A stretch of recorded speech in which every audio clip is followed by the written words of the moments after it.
Hello and welcome to Them's Writin Words, a podcast discussing selected fanfictions from the world of pastel horse literature.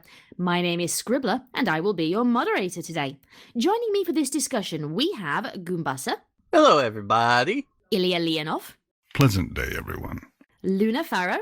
I accept my fate. Midori. I was going to say a thing, and I wasn't prepared for you to say me. Neighrator. I don't want that to be my intro. Hey, this is still more professional than it's been for the last 2 weeks, where I just told people to fuck off immediately. Still doing better than through this intro. We nearly made it through the introductions. And in her fandom, no, not a fandom debut, and in her podcast debut, Mami Dulugo. Yellow. Mami being famous for making multiple ones of my title cards, and she's amazing. I see what she did there. She said yellow because she's yellow. She is lovely little horse. I was going to Right say Ohio gozaimasu. I mean, originally I was gonna say howdy bitches, but Well then, konnichiwa. I'm going to pretend I understand Lord. any of this. I don't know. It has been too long since I was more than a casual anime fan.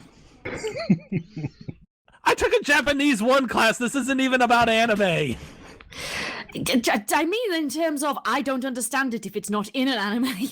I barely speak English properly, bitch. Right, Fic podcast. Fic podcast, yes. Today we are looking at the fanfic The Cold Hand of Mercy by either Staeg Mask or Staeg Mask. I'm not sure if that's a deliberate misspelling. It was chosen by Luna, and so she is going to read the synopsis. Luna? In the prime of her life, Fluttershy is contacted by a stallion named Blanche, who comes to her as she sees a bunny she was tending to, Hector, off into the mysterious place Blanche introduces as the Ever. He tells her that she must now take on the mantle of death in his stead, as the decision is already made and cannot be reversed.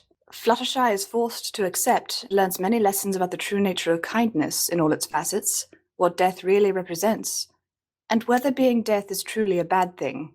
This story was published on the 12th of June 2012 and clocks in at 36,304 words, which makes it the longest story we've covered on this podcast thus far. Which, we're only up to episode 5, I think this is now, or 6. So, no, it's episode 6. So we're only up to episode 6. So we have the potential to go longer than this. That said, this is the longest so far. So our discussions today are going to be based around some quite sensitive material. So if anybody has any problems with listening to quite frank discussions of death, dying, grieving, and the nature thereof, this might not be the podcast for you, in which case I would advise you to go and listen to us talk about time travel and baby daddies in the case or our Sarah review. So, the first part of our podcast is going to be the spoiler-free version. I will indicate when we have gone into spoilerific territory. So first of all, tags. Do we believe they're accurate? Continuing this weird tradition we've got going on of there being just one genre tag, this is a sad fic and nothing else. Do we believe that is accurate? And I'm going to go with Luna first of all, since it was her fic pick. Luna?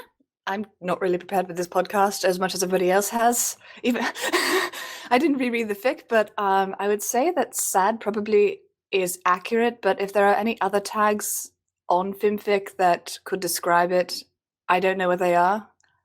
I'm clearly the Morticia of this podcasting group, so I would want to say that it's slightly heartwarming, but I don't know if there's like a tag for that. Goombasa? I'd say it's fairly accurate. Definitely has a very melancholic tone to it throughout, but it never really dips into full-on depression, I don't think. Illya? Did we determine on my previous appearance whether there was a drama tag or not? There is, yes. So I think there was a bit of that in there. And I always want to insert, and I don't know why, world building, because it tells you something about the underpinnings of Equestria. Mami? see, I would contest adding a drama tag to this because I think it needed drama, but I'm not sure that it had it. I mean, I would say the Walking Dead tag for sure, but maybe tragedy, because I think there's like this, God, I almost said, stigma around the tragedy tag that it has to be like a bad ending for it to be tragedy, but I don't think that's the case. Midori? Oh, I would say sad. I would say sad definitely fits it to the point that it feels a little bit forced at some points.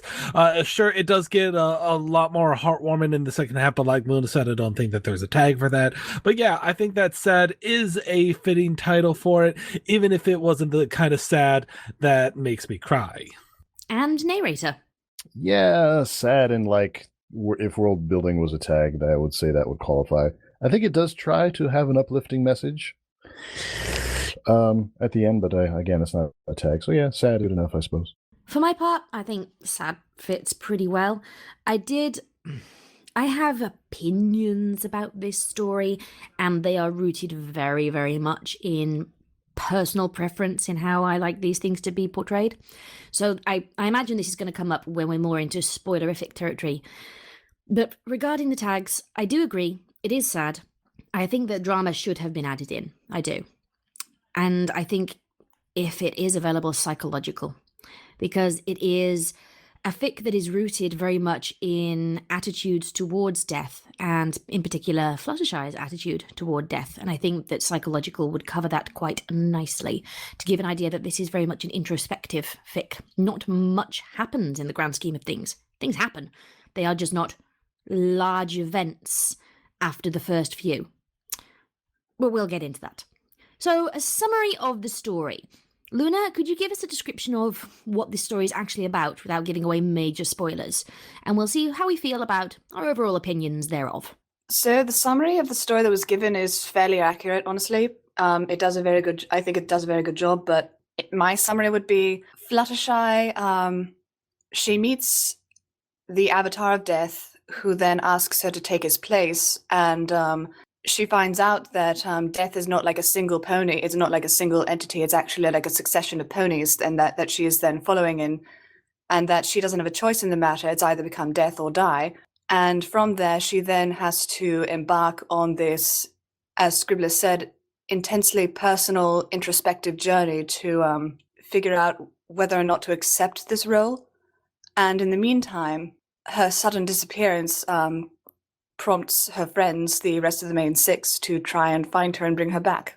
Okay, so what is your general opinion of this story? Because you're coming at this from a slightly different perspective than the rest of us, in that you actually adapted this into an audiobook.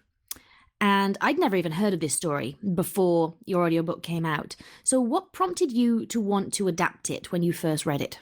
Honestly, it's a very personal fic for me, not because like I had anything to do with its creation or anything like that. I just happened upon it at a very at I guess a turbulent time in my life, because somebody close to me had just died, and I was trying to find some kind of meaning in that person's death and try to find some kind of meaning in the inevitability thereof. And this fic appeared and I read it, and even though I had some problems with it at the time, I really liked it and decided, okay, if I ever find somebody who would fit the voice of Blanche, I would want to adapt this. This was back when I didn't know anybody, and I was still in the middle of recording Pyrene.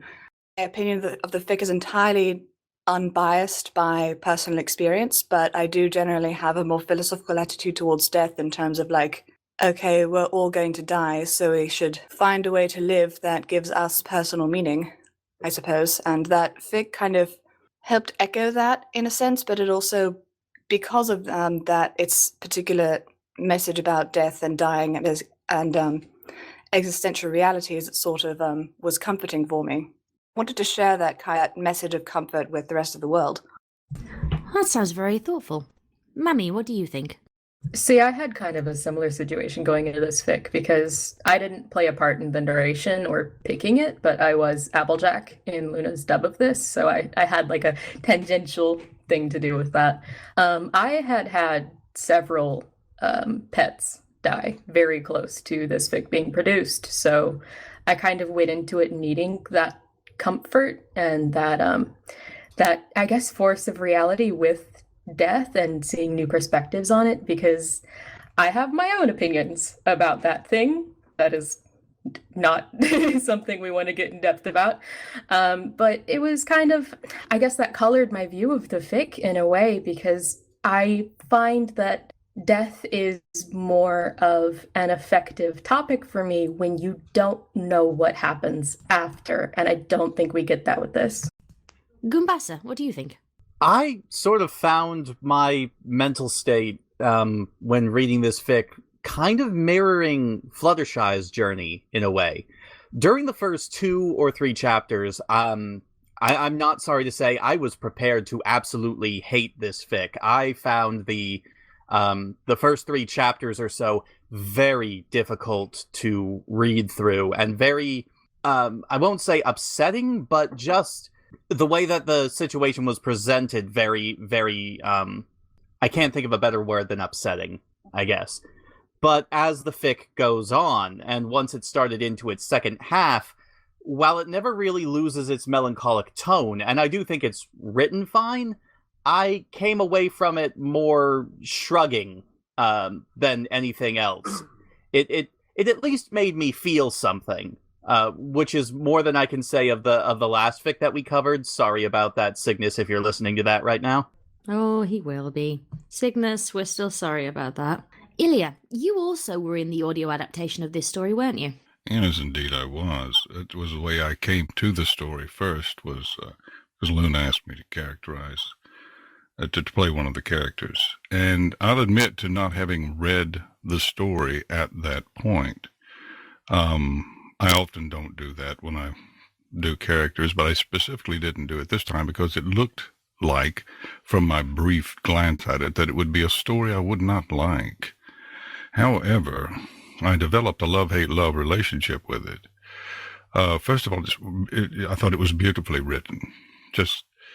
I have very little to say, or will have very little to say negatively about the story. But once again, I started out by listening to Luna's production of it, and I had to stop about halfway through because Cygnus's voice was so damned mesmerizing that I really thought I was prejudicing my idea of the story. I said, wait a minute, this is sounding too damn good. So I turned it off and started reading it then, and it really it supported itself well.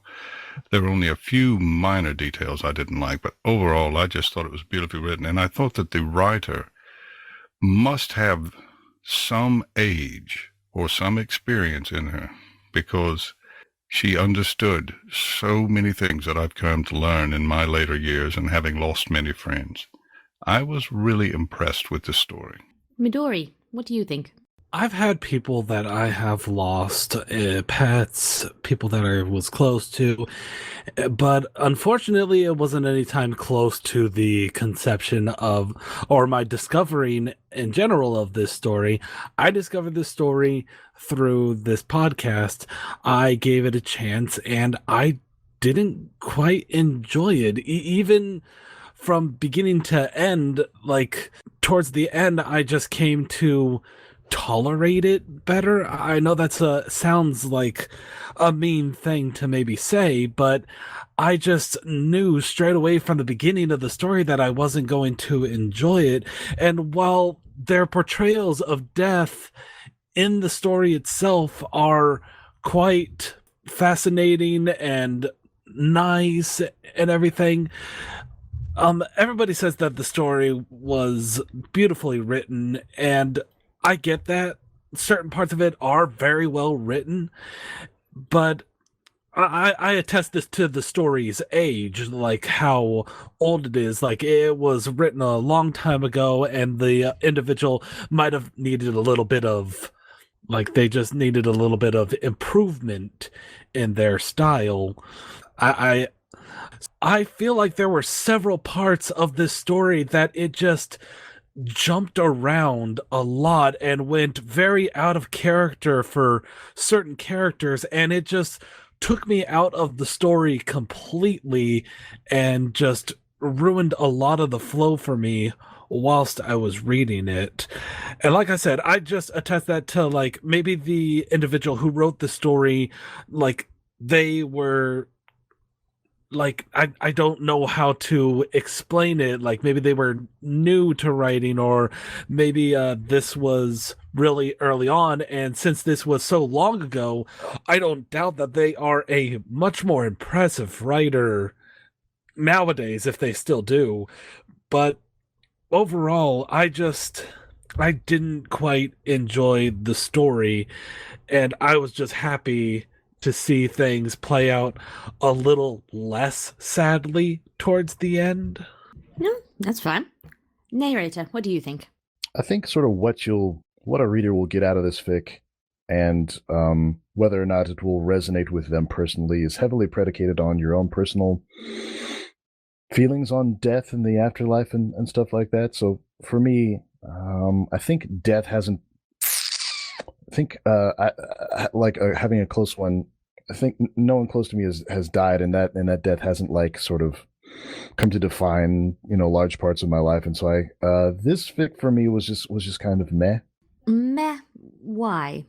Is it like the writing style or the theme itself? I have a few issues with the I guess I have a few issues with the way the author chose to depict death and the afterlife and stuff like that. That just kind of, I guess I just don't personally agree with. So coming from that vantage point, it's just kind of, to me, it was just kind of some stuff that happened. Okay, so I imagine we'll get more into that in spoiler territory. Yeah. Cool. Okay, so for my part, I found this story odd. It wasn't quite verging on meh for me, but it was definitely more in that direction than it was in terms of enjoyment. I make no secret of the fact that I have a weirdly complicated relationship with the concept of death. Since my time in the pony fandom, people have quite publicly seen me encounter death in a number of different forms. So, 1 second, sorry. Sorry, I had a frog in my throat, and I realised it was making my voice sound really weird for a second there, so I'm just trying to cough it out. Literally didn't notice, but... Blech. I did. It was one of those, like, very annoying things, like, no, this is going to make me sound weird. Stop eating frogs. Oh, they're so tasty. I actually have eaten frog's legs. It like all the stories say, it does taste like chicken. Ugh. Agreed. I've tasted it too, it does. Yeah. Have tasted snails. That does not taste like chicken. That tastes like shit.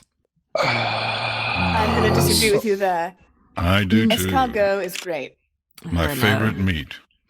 Don't like it. I ate it when we went to Paris on a school trip. It was like, I didn't mind frog's legs. Wouldn't mind having them again. Snails, not something I am eager to sample once more. See, I used to want to try escargot, but my girlfriend's in this kick of wanting to have pet snails. And after watching how they live, no thank you. I can understand why they taste like shit. I've eaten horse before as well. That's not good. And it wasn't even from a Tesco beef burger. What? It was. I knew what I was eating at the time. Yeah, I was in Holland, and my dad decided to buy what he thought was just really dark pork meat. And we got it home and went, I'm going to look this up in the dictionary because I'm pretty sure that doesn't say pork. Oh, yeah, it wasn't. It was horse. The image of your sprite saying you've eaten horse, though. Yeah, to be perfectly honest, that fits entirely with my OC just going, yeah, I've eaten horse. Fuck. That is shitpost material. Cold hand of mercy, though. Yeah. To be honest, this is not that far off from that. But, What? one second. Oh, you're right. Oh my god. Scribbler is death to horses. To horses. It's a horse eat horse world. Oh god. I don't want your soul. I'll settle for your meat. Oh, sorry, I had to duck away for a second. Pusscat was at the door, and it's thundering down with rain outside, and he's just there going, "Meow," out in the rain. Aww. All of his fur's plastered to his body, and he's there going, "Meow." Poor baby. My mom's taking care of him, but yeah, he's just dripped his way across the carpet straight to his food bowl. Fluttershy harvests a pony's soul, and then Scribbler comes along and just like points at the pony's body and just says, "You gonna finish that?" Oh, Christ. She has to feed the animals somehow. To be honest, that would be a pretty damn good grimdark. Fluttershy is forever looking after different animals, but there are ponies going missing in Ponyville, and nobody can figure out where they've gone. Feed me, Fluttershy! Stay out of my shed! So actually, no, it's a Panda was actually going to write a fic about that. Yeah. Really?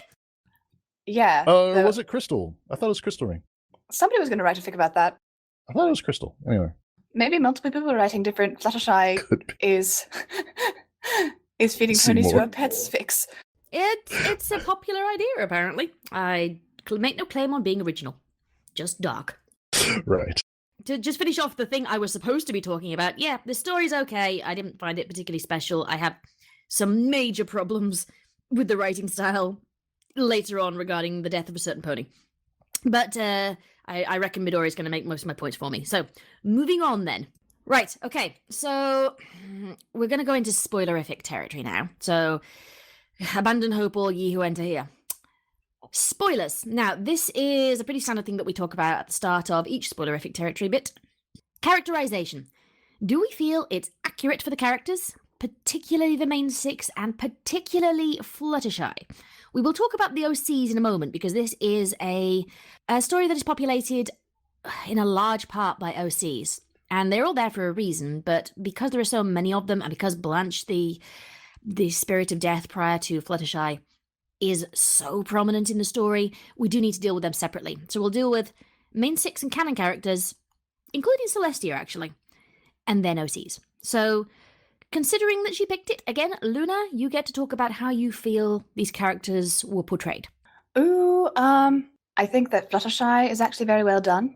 She is the element of kindness, but she was also portrayed very... Around the time this fic was written, Fluttershy was known as not just the kind pony, but she was also the pony who went so far with her kindness that she didn't want to upset anyone.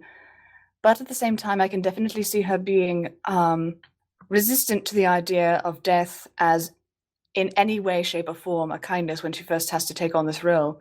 So the fact that she takes 36,000 words to become, and on the order of like 50 years or more to become acquainted with and to accept the larger role of death in life and in Equestria, seems rather in character for her.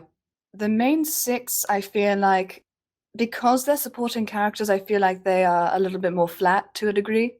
Like, they're not exactly stereotypes, but for instance, this is pre-Alicorn Twilight, so she's still Celestia's student, she's still writing her letters. Each of them basically plays their role in the way that you would expect the main six to play their roles if this were an episode of the show, I think. But they don't really go much beyond that. Illya, what do you think? Well, I think that you can always balance on the precipice of not writing enough or writing too much. It's difficult to say where that point is. I think the characters were fairly well portrayed, with the exception of one, which I'll come to, but they probably by necessity had to be portrayed rather briefly because there was so much ground to cover. For example, Rainbow Dash didn't get to be Awesome Dash. He only got to be listen to me. I always think of Rainbow Dash as a guy. I have always done that since That's funny. it's just Been my 8 seasons. Transgender Dash. I'm sorry, it's just a canon in my head thing. But Dash doesn't get to do Awesome Dash. He only gets to do Angry Dash, which she does rather well and rather in character, I think, for the most part. I'd like to think that most of them did all right. I think in some of the taking scenes that we didn't get enough dialogue in some of those, so it may be that they would have been portrayed well or poorly depending on if they had written the dialogue in. My major exception is Celestia. I was disappointed in the whole scene where they went to see Celestia. Yeah, she had to be tough. Yeah, she had to tell them what for and all. But I expected some underlying tenderness to be displayed there. I mean, she even told Twilight that later on she could have a letter about it and there would not be any pleasantries. Like, it isn't going to get any better. Sure, it's not, but you can help it a little bit. And I thought she didn't do that. Overall, though, I do think the characters were written rather well, and I think Fluttershy was spot on. I was very pleased with the way she was written. Goombasa? A lot of the same points have already been made. Fluttershy, I thought, was good. The main six, I thought, were okay for the roles that they needed to play. I don't really think many of the taking scenes were done very well, particularly Rainbow Dashes. I'm sure we'll get into that later. Oh, we will. Celestia, yeah, I share Illya's feelings on that. I just felt like she was way out of character, especially given what she had been portrayed as pre-Alicorn Twilight. I have a very hard time seeing her as getting... Hell, even now, all the way in Season 8, it seems very strange to me to portray Celestia as actually getting angry in any sort of serious sense. Mami? See, I kind of feel like the black sheep here now because I have to establish that I really, really do like this fic. I think it's one of my favorite fics in the fandom just because of what it deals with and some of the more nuances of the plot and the progression. But I fucking hate how people are characterized in this fic. I really don't like it. I really don't.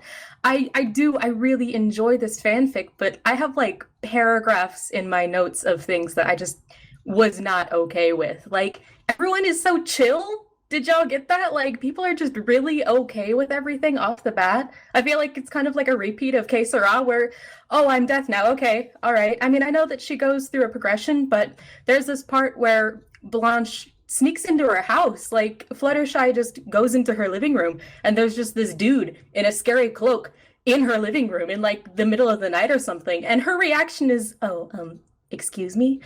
Like, excuse me? Like, I know that it's season 2 Fluttershy, but goddamn! Like, there's a dude in your house. Everyone just seems really chill with breaking it and entering. Like, even Little Mint later on, like, Fluttershy is standing there and she's like, oh, I thought my parents weren't home and you snuck in. Like, well, bitch! What? Scream! What's going on? Wow. To be honest, that just throws up some dark images to me of why was Little Mint not worried about there being a random stranger that her parents apparently knew was in the house? Oh, did she really get all those injuries in an accident? Don't go there. Whoa! Don't go there. I always go I mean, there. someone's got to give her depth. But we'll get onto that because I have problems with that too. Mami, do you have anything else to add before I move on to someone else? I could go on all day, but we should probably move on. To be honest, this is how our podcast goes. Midori.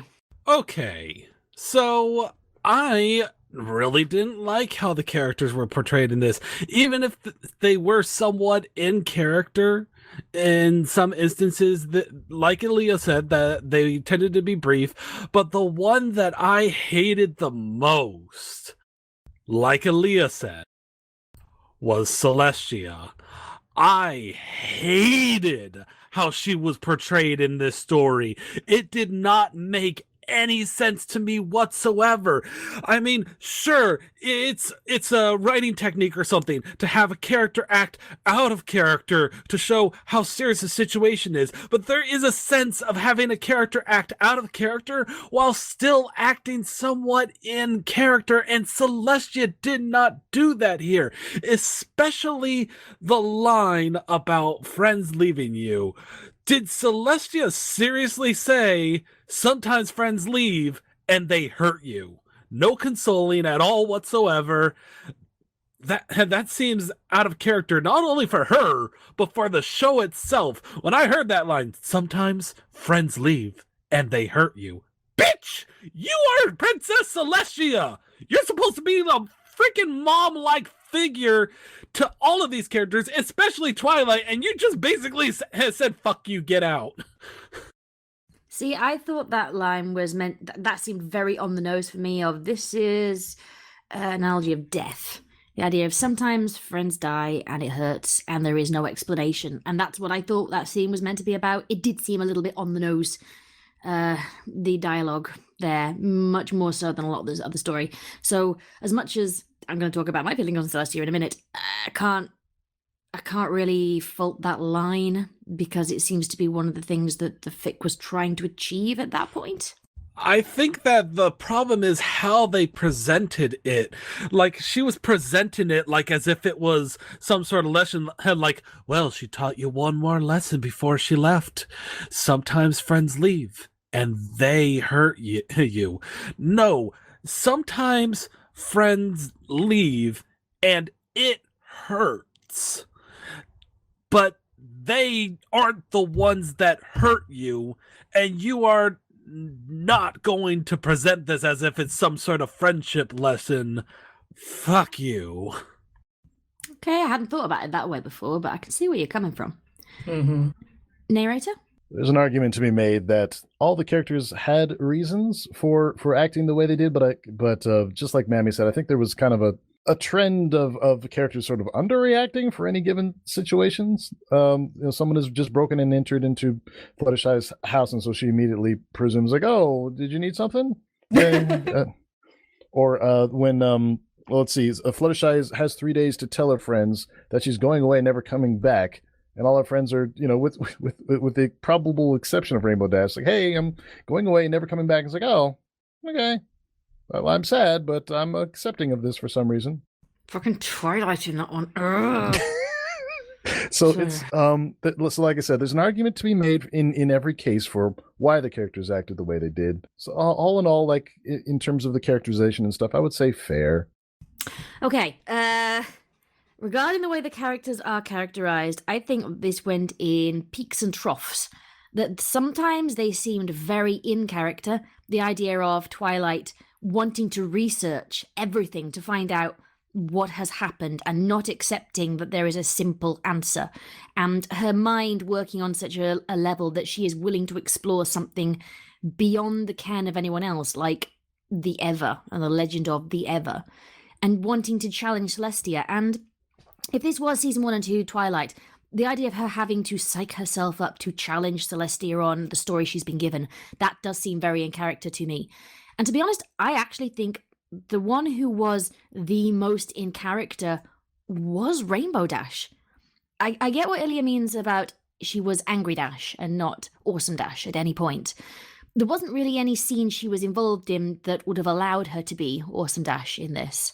But I do think that her reactions to things, the fact that she gets angry at Fluttershy for saying she has to leave and not give her any explanation, the fact that she then got angry at Celestia very much reminded me of a scene in canon, I think it was Lesson 0, where all the main six break into the library to defend Twilight against Celestia when they think she's going to get shouted at, and Dash is the first one who blows in front of Celestia and goes, "This wasn't her fault, it was us."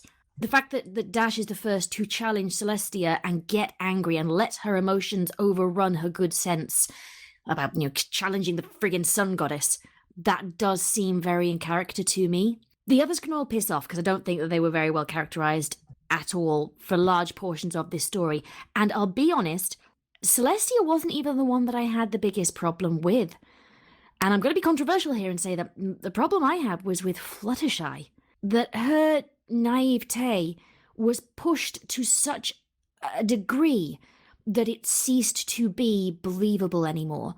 When she goes for the death of Little Mint and it doesn't occur to her that at some point she was going to have to reap a child. That's why I wanted to talk about that. Exactly. But that was just one example of many, of the idea of she was Fluttershy, but she seemed like a flanderized version of herself, or a flanderized version of her season 1 and 2 self. It was recognizably the character from the show, but taken to the nth degree. And when her character growth did happen, it seemed very forced and very rushed into the latter half of the story. That she was still very unbelievable up until pretty much the last chapter for me. Well, it was 2012. True, it was 2012, but I'd seen stories from that era that in what was it, amounts to 34,000 words until the last chapter, took Fluttershy in more character growth directions, that she didn't seem quite so flanderized. But this is purely personal preference. Like I said, I didn't have that much of a problem with Celestia so much as Fluttershy, so I know that I'm probably in the minority here. If you're going to throw things, just don't make them the pointy things. I'm already imagining the vectors on this video. I know, I feel bad for not liking it as much as I feel like I should. Because like I said, I've got a very public... sounds very daft, this. A very public relationship with death. On my channel, there are things like when I talked about death and grieving, when I lost my nan, when I lost Zuki, when... Funnily enough, I lost my grandfather last year as well, and that was a very, very different relationship with death because I couldn't actually stand him. So it was a very different encounter with death than it had been previously. And I have a cat who keeps bringing me things that are only half dead that I have to then hold as they die. That's fun. Oh, yeah. So, yeah, I have, like I said, a very public relationship with death. And thus, this story, I feel like I was supposed to get more out of it than I did. And I'm sorry, Luna. It's personal preference. I felt like it was trying to say things to me, and I can appreciate it for what it was trying to do. But for me personally, and it is purely personally, it just didn't quite hit home. And I think this is like a very personal fic for people to read. It really as is. we're clearly seeing. It really is, because Yeah. I too have a great deal of experience recently with death in many forms, and it did strike a chord with me. So I think perhaps the way we each approach death might have something to do with how we read this story.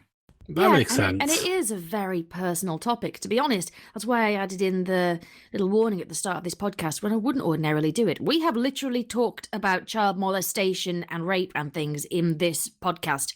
But this one, because it is such a universal thing, it's hard to talk about because everybody's got their own perspective on it. Exactly.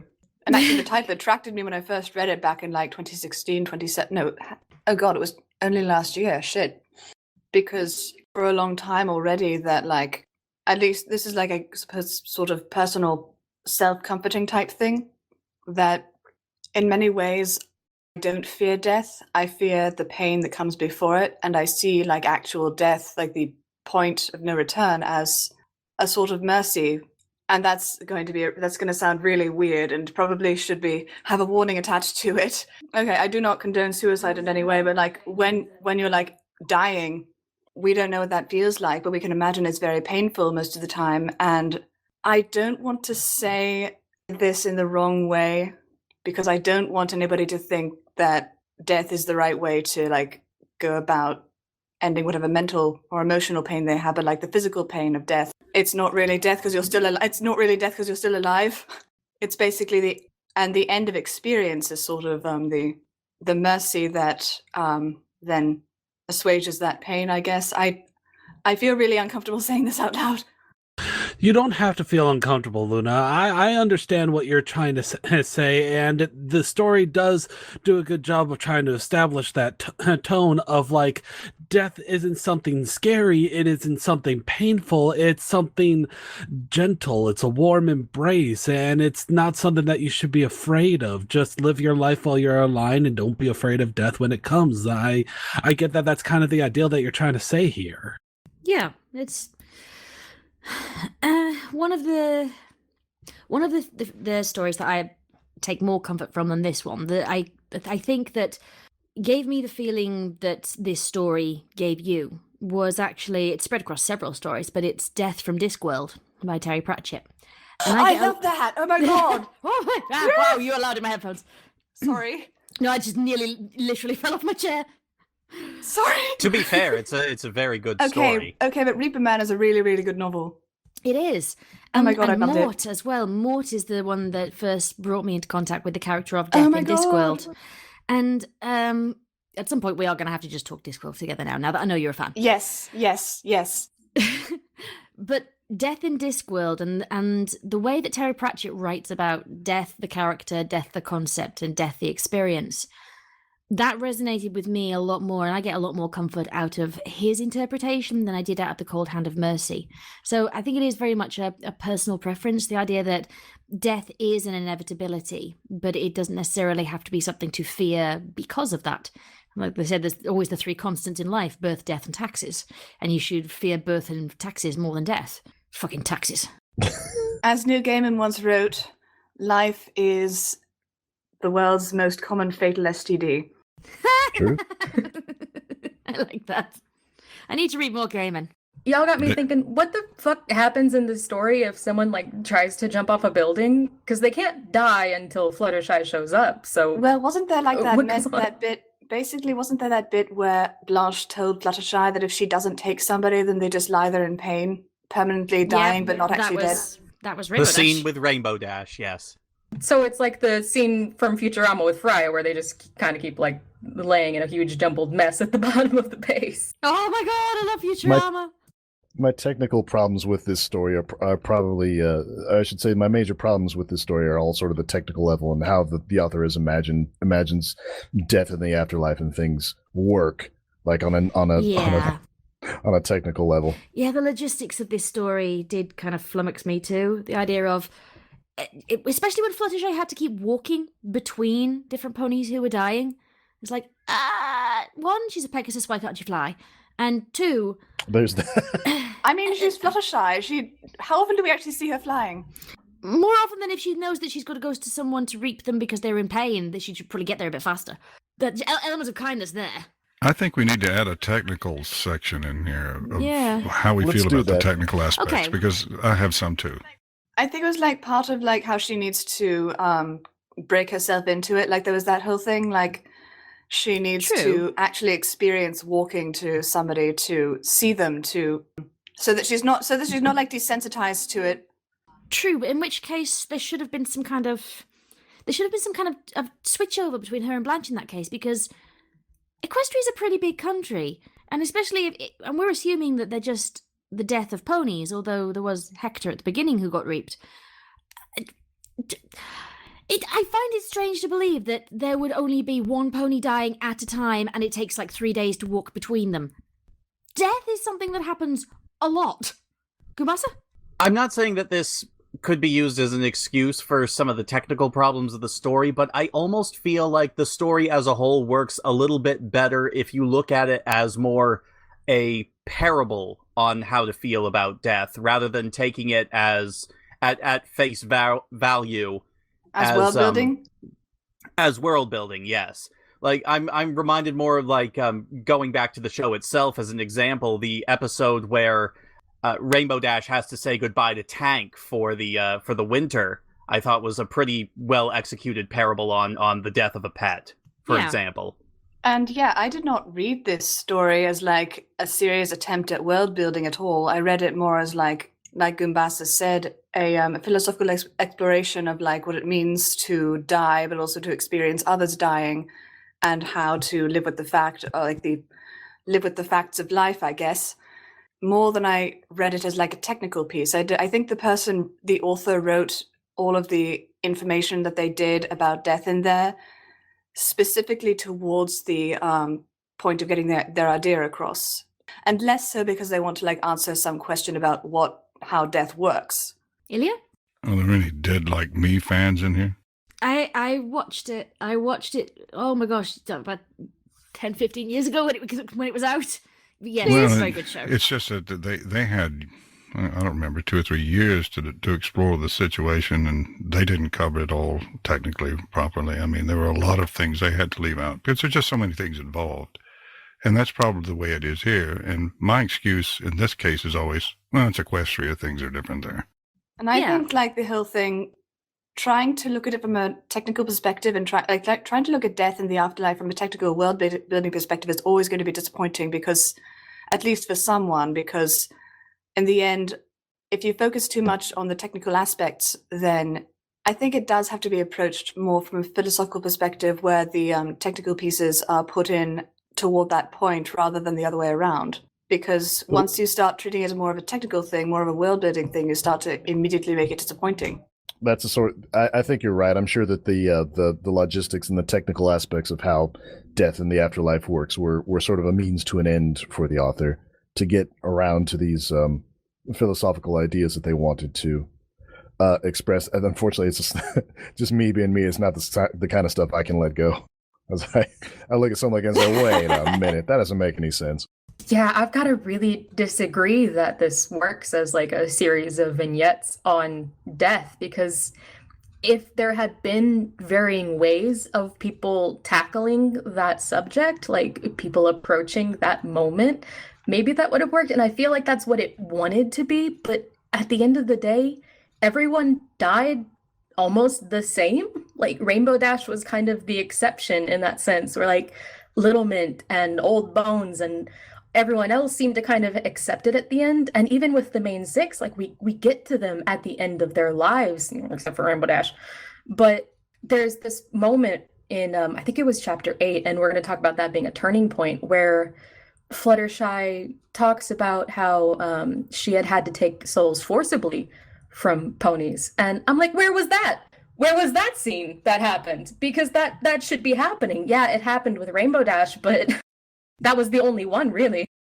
Hold on, wasn't that that one pony who was like practically kicked her in the face because he didn't want to die? That was like 2 sentences. Really would have liked to have that expanded upon. I genuinely thought that was what was going to happen with Little Mint, that we were going to get someone who was actively resisting death, but they all seem in a very que sera way. It's like, oh, we're all going to die. Okay. She was so fucking chill. She was just so cool with it. Like, when you get there, when Fluttershy gets there, she seems like she's so scared, and she seems like she's really afraid that she's about to die. Like, oh, but my parents said I was going to get better. And then she's like, oh, I knew. Oh, it's fine. No, don't worry about it. No, I'm totally cool with it. Let's go. Like, she doesn't even look back at her parents when she's ascending. It's just like, yeah, they're broken. Whatever. Goodbye. I think there's something needs to be said there. I think I'm going to move because in our itinerary for this discussion, the death, the build-up, and the handling of the death of Little Mint is actually our 7th point. We haven't actually got onto the OCs and their introduction yet, but I think at this point we do need to talk about the death of Little Mint because we've already started. So just for context, at some point in the story, Fluttershy has to go and reap a soul, and it is a pony who's been in a carriage accident whose one lung is collapsed and the other one is slowly deflating, and they are suffocating to death within their own body. And when she gets there and walks into the house, she realizes it's a child. It's not a baby, but it is, I think it's characterized as a filly who is slightly older than the CMC. And she resists having to reap them, and the child appears to be resisting going, and then Blanche, the previous reaper, who we will talk about properly in a minute, appears and says, no, this has to be done. And Fluttershy talks to the foal, gets her used to the idea of the ether and the afterlife, and then she convinces her that she has to go.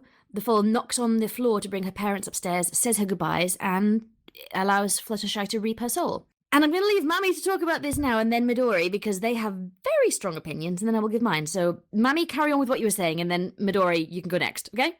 Actually, I think this was Midori's point, so I want to start out with her. How very generous of you. Rarity would be proud. Midori? Okay, but before I get into this, something that I was going to say on the previous subject that we were talking about is that an ideal that I conceptualized just to come to terms with the fact that, well, people were dying and they weren't being reaped for several days, and also what the deal was with things that weren't ponies getting reaped. I came up with the ideal of maybe what's going on here is that even though they're like, the Ever just chooses ponies to be death, I guess it just trusts them and stuff. Like I thought maybe you're just not allowed to tell them about other deaths. Like maybe different races have different deaths. Like in Discworld, where we have the death of rats and the death of cats. Yeah, and like because there's different deaths for different races and whatnot, maybe while Fluttershy is taking some time to get off her ass and learn the job, they have some of those other deaths fill in. It's like, I don't normally reap ponies, but okay, if that's on my list. I would have liked that to be in the story, to be perfectly honest. I would love a story of like the different deaths of different races meeting each other, just like sitting around for like, I don't know, ectoplasm coffee or something. It's just like, so... There is a story that does this. It wasn't a good story. It was one of the very first that Goombasa and I, and Illya, I think, might have been there. We talked about... Yeah, it was. Illya, you were there because it was your story that you narrated. It was March to the Scaffold. A story in which Chrysalis is made into a pony, falls in love, and has to learn how to be a pony. And there is an entire chapter dedicated to a pony who she's in love with, who is on the brink of death, and meets the death of ponies and the death of changelings. And they have a conversation together.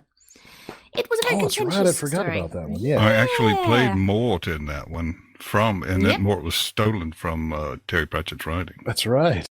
Yeah, it was taken from Mort Takes a Holiday, which in fact was taken from Terry Pratchett. So it's like 7 degrees of separation. And then that same character went on to star in a spin-off that was literally just called Death Takes a Holiday, I think. It was Mort Takes a Holiday, but Takes a Holiday came first. Yeah. And then that was incorporated into March to the Scaffold, because at the time, Mort Takes a Holiday was super popular, which is sad that it was never. It was a story that was never finished. Yes, because I was going to read it. Such a good story. Such a good story. Oh. So back to the subject at hand. Yes. The matter of Little Mint's death, the chapter, the build up to the scene of, and the follow up. Yes, I have quite a lot to say about this scene. I feel like the build up to the death of Little Mint was heavy-handed as fudge. Like, holy cow. The whole scene of, like, Fluttershy even clearly states that she can read into who ponies are that she's going to reap. She knows about them, knows about how they died, so she's gotta know. She's gotta know that this is a filly. This is a filly who died in a wagon accident, running over her and puncturing a lung and breaking her ribs and all this other stuff. She knows all this stuff going into this scene. And yet when she's going into the scene, like when she goes into the house, it's just like, oh, Little Mint, maybe that's just a name that followed over. Oh, hey, who are these two parental-like figures that are crying in each other's arms? Maybe they're caretakers. And just, like, girl, what? Like, you know who she is. You're deaf now. You know who she is. You know how she died. You should do anyway. Yeah, the internal logistics don't really stand up to that. Yes, this is just a slight continuity error, and there's a few of them throughout the story. I made notes of all those. But then we get to the scene where Little Mint dies, and at first, Little Mint is just like, oh, who are you? My parents shouldn't even be home. Oh, your parents are downstairs. Oh, I guess they lied about that. But who are you? I'm Death. Oh, well, I'm not dead. And at first I thought that she was going to struggle, like you guys said, but then it's just like, can I say goodbye? Sweet, tender moment. And I will say that the way that Little Mint's death was handled was very touching. It was very nice. I think that it did a very nice portrayal of letting someone go, but just the heavy-handed buildup had me. I'm trying to avoid using curse words, so it almost had me poop myself. I was laughing so hard at the buildup. Like, are you kidding me with this? Then the aftermath, after she dies, Blanche, the OC that we're going to talk about, he comes in. Like, why does this filly's death why is it what makes Blanche give up at this point? Like, if Fluttershy won't try to be happy, he won't try to help her be happy. Oh yeah, she's gonna be real happy about having to kill her first child, and because you couldn't cheer her up with like one or two sentences, it's like, you know what? If you're not going to be happy, then I'm not gonna try to make you happy. And he just leaves, and the chapter ends on this really uncomfortable tone that's just like, we could have ended it after Little Mint died, and sure, it would have been bittersweet, but at the same time, there was some sweetness there. But no, you want this whole thing to be so sad that it just has to end with this really awkward, upsetting moment between Fluttershy and Blanche, and it just had to end on a sour note. It honestly ruined the beauty of that scene that it followed up. Like, I hated that. It's like it was almost forcing itself to be bad.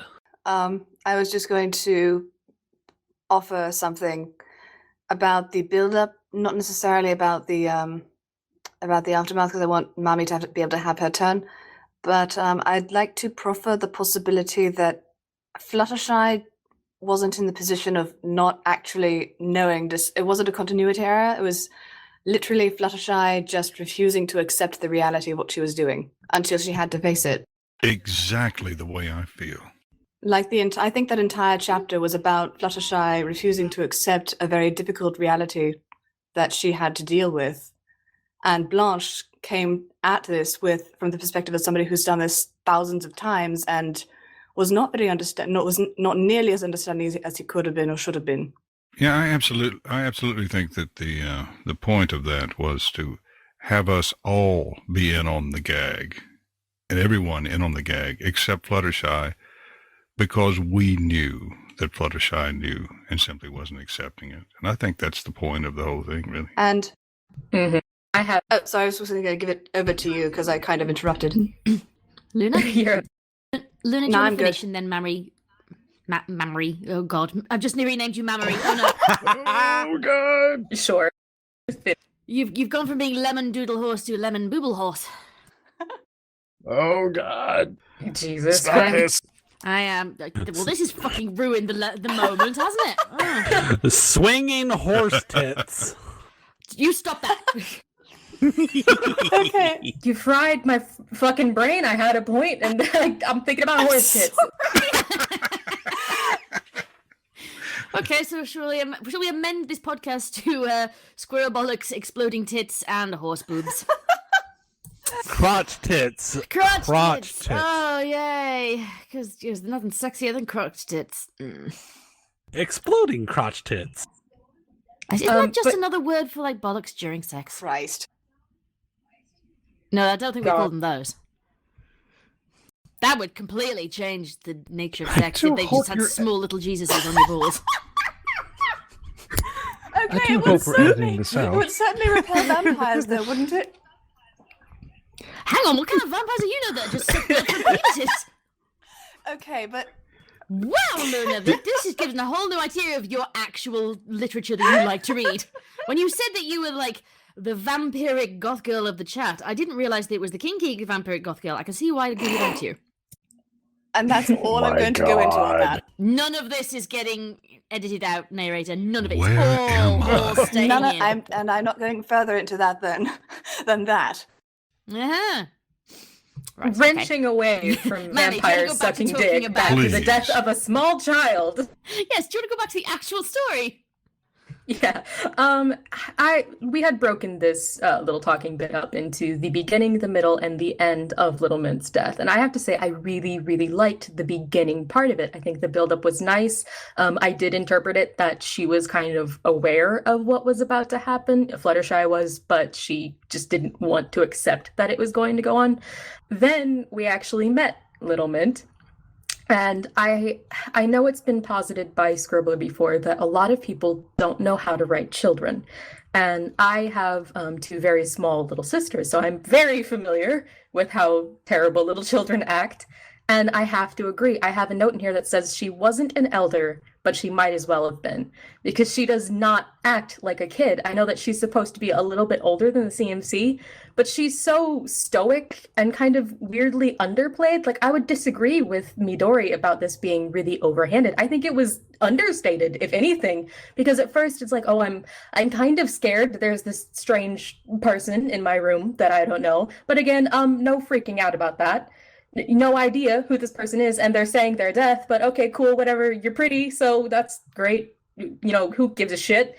I'm dying, fine, I guess I knew already. And it just kind of like, there was all this build up and all of this like inflation of this huge balloon, and then it just kind of out over the course of the conversation. And if Magpie was listening, she's just turned off the podcast.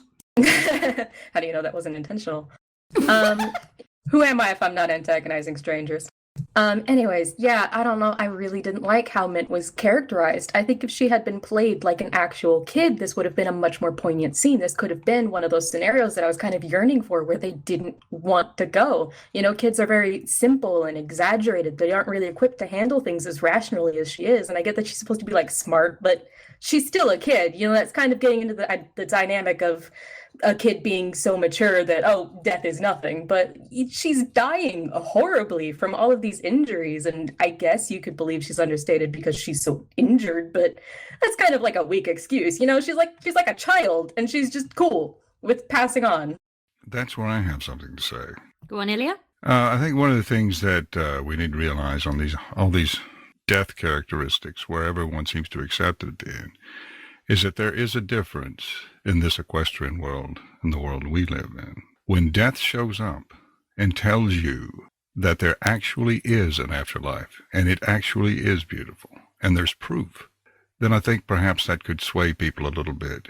There's nothing of that sort really in this life. There's a lot of people who say without any authority that there are things like that, but there's no supernatural character showing you up and explaining to you that's a beautiful place and you'll be happy there. That could make a big difference.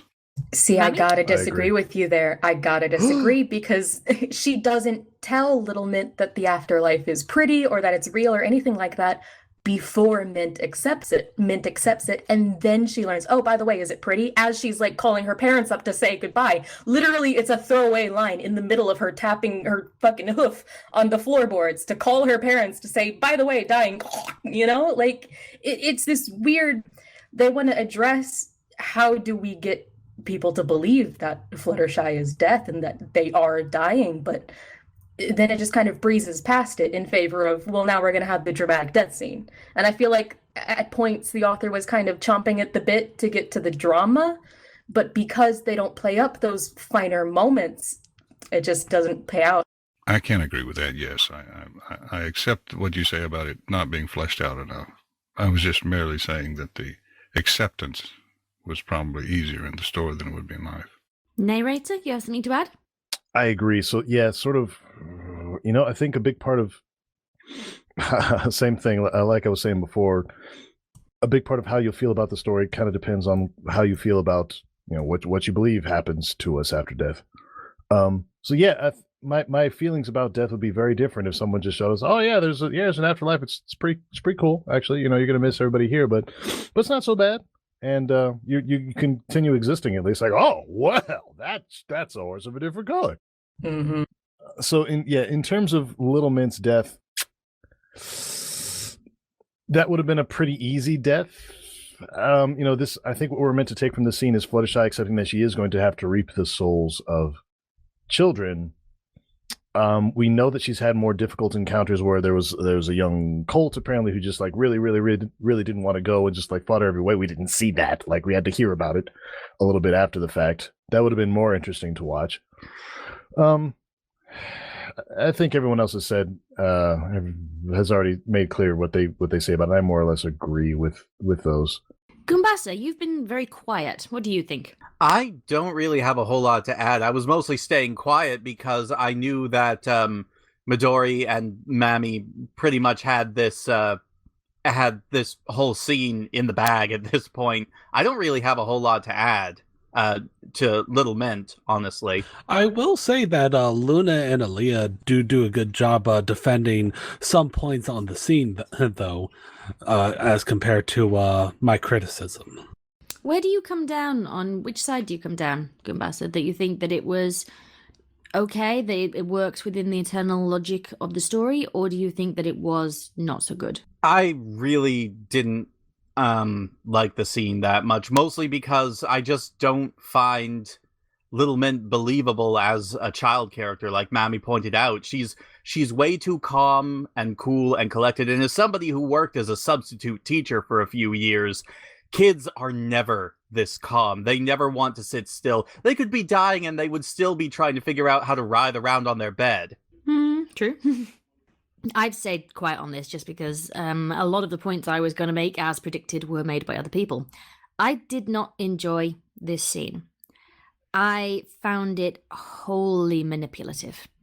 And this is the scene where the point I made earlier about Fluttershy's naivete becoming irritating, this is the scene that did it for me.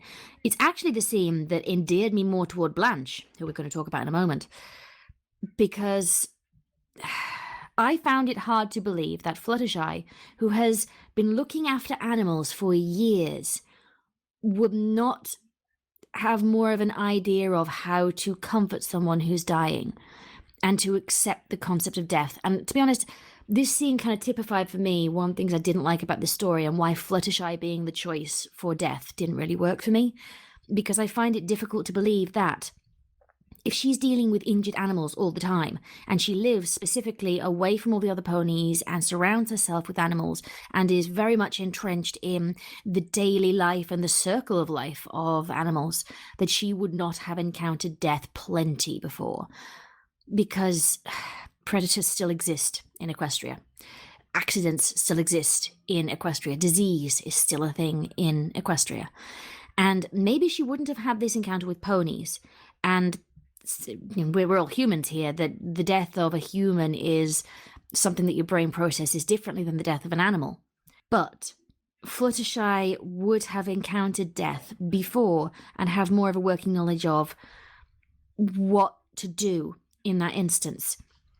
And her naivete here, first of all, the lack of understanding that she was going to reap a child, which on that note, I genuinely thought when she pulled back the blanket, it was going to be a baby. And I think that this entire scene would have been better if it had been a baby. Someone who couldn't talk to her, who would fight her, and she would have to reap anyway. That, I think, would have changed this scene for the better. That someone who she couldn't talk around, someone who she couldn't reason with, who was just fighting her and frightened and couldn't listen, and she had to do it anyway because that's how death works. I think that would have improved this scene. Because, yeah, Little Mint is not a believable child character. To be honest, she's not a believable character in general. If she'd been an adult talking this way, I would have called bullshit. Again, personal preference. No disrespect to anybody who did like this scene or who found this believable. Just, I didn't. And the writing idealized her and kind of idealized how beautiful death was going to be and how peaceful and serene the idea of dying was. And the death of a child is a notoriously tragic thing. You have a life that hasn't had a chance to grow, hasn't had a chance to experience the things that adults do. And the cutting off of that life is a necessarily tragic thing. I don't think that this story properly captured that concept. It felt very manipulative. It was trying to get the reader to feel sad and progress Fluttershy's story at the expense of this really quite serious concept. But that's just my 2 cents worth. Yeah, I know we're going to talk about like the nature of death and how it plays out here later on, but I really, really want to put a pin in romanticization because I think that happens a lot in this. To be honest, we can talk about it now if you want. I can just move it around on the schedule. At some point, we do have to talk about Blanche, guys. Yeah, seriously. So we can Blanche, the prior Grim Reaper, but we can talk about the romanticization of death because it does make sense to talk about it here because it builds off what we've already talked about. It kind of segues into Blanche's entire character too, because his purpose in the story is to de-romanticize. Partly to de-romanticize, at least like on the surface, but I think that to a degree he also like brings back the romanticization in a different way, if that makes any sense. Sorry, I literally choked on a sweet as I was saying that last line. You nearly lost your own moderator to death just then. Rip. Yeah, it was a Mint Imperial and it went down the wrong way. The Mint, you say? It was Little Mint. Little Mint got a revenge. Fucking hell. Oh my god! I did, in fact, just nearly choke on a Little Mint. I'll teach Fucking you. reap my soul, you piece of shit! I'll get you! I'll get you, Don't man! you dare critique my scene, how dare you!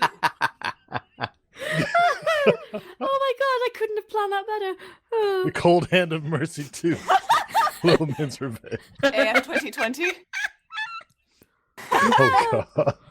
Oh god, yeah. So yeah, the romanticization of death. Mami, you want to take this before I do something else stupid? Yeah, as much as Rainbow Dash was a welcome break from that, because she kind of didn't want to go, even if at the end it was kind of ham-fisted that she was okay with it, I have feelings on Rainbow Dash's characterization. I think a lot of this fic does wind up being spent trying to make it a more comfortable topic, and in doing that, it sort of makes it this beautiful, light, fluffy thing, and we don't really get to see. Like, there's this point in Little Mint's death specifically where she's not even looking back, but the narration looks back and sees, oh, her parents are broken on the ground and her body is still warm in the bed. But you don't really confront the reality of what it's like to die and the aftermath of death. We don't see a lot of that, especially in the main six. It kind of gets skipped over where, oh, they did this and that, but everything was cool. Like Pinky got really depressed, but things were fine. You know, there's a lot of skipping over of these really poignant moments that could have happened. And I think if maybe it were a little bit longer or edited a bit, that we could have explored that more and it would have been something really good. I mean, I am writing a fanfic of this fanfic that explores some of this stuff, like the particularly the way characters treat their own deaths and the way that characters treat the separation, like the a painful separation that doesn't have any closure. See, the concepts are good enough in this that I would absolutely take a fix-it fic for this because I want more of that depth. I do like some of the concepts that it tries to explore. Well, it's not really a fix-it fic. It's more like a prequel fic thing. If it's filling in some of the blanks, I definitely think it counts as fix-it fic. Because fix-it fic doesn't necessarily have to be for the characterization. It can be just, well, concepts that weren't fully fleshed out and explored in one story. This is why we have Project Horizons, to be honest. I nearly choked myself on my headphones then. Oh my god, this is becoming a theme of this podcast. Well, we are talking about death. I guess we invited death into the room. I got up before when I was still wearing my headphones to speak to my mum, and then I sat down and didn't realise that I had turned around, and then when I just leant forward to get my drink, it tightened on my throat. So did we. Are the ear pads made of horse leather? They're made of mint. I mean, maybe it was made of kiwi swirl. Either way, at the end of this podcast, we're either going to have exhausted the topic of death, or I will actually be dead. So I'll send a note back about how this compares to the actual experience. Let's speed things along then. Oh, fuck you too, Midori. I didn't mean it like that. I meant speed it along. Like let's make sure that she doesn't die. Mm-hmm. Sounds like you're just hurrying me towards shuffling off the mortal coil. I didn't mean it like that at all. I love you, Scribbler. Fucking What hate if you. I now. also- Scribbler, your headphone, your headphones are now and forever have the nickname the Mortal Coil. I like that. Let's trademark that. Oh god. Yeah, that's canon. That's canon. Right. Does anybody have anything else to add on the romanticization of death within this story? That I don't actually want you to die. Well, thank you. Just one quick thing. Go on, Illya. I often read stories, especially Pone fanfiction, for escapism. And I don't always want things to be presented as if they were real life, because I want them to be somewhat idealized. I get enough of real life in real life. And so where some people might want that, really, really, really want that, I don't always. And that's part of the reason I think I liked it. That was a perfectly legitimate response. I can talk. I can do English. You are English. Yeah, I am English, yes.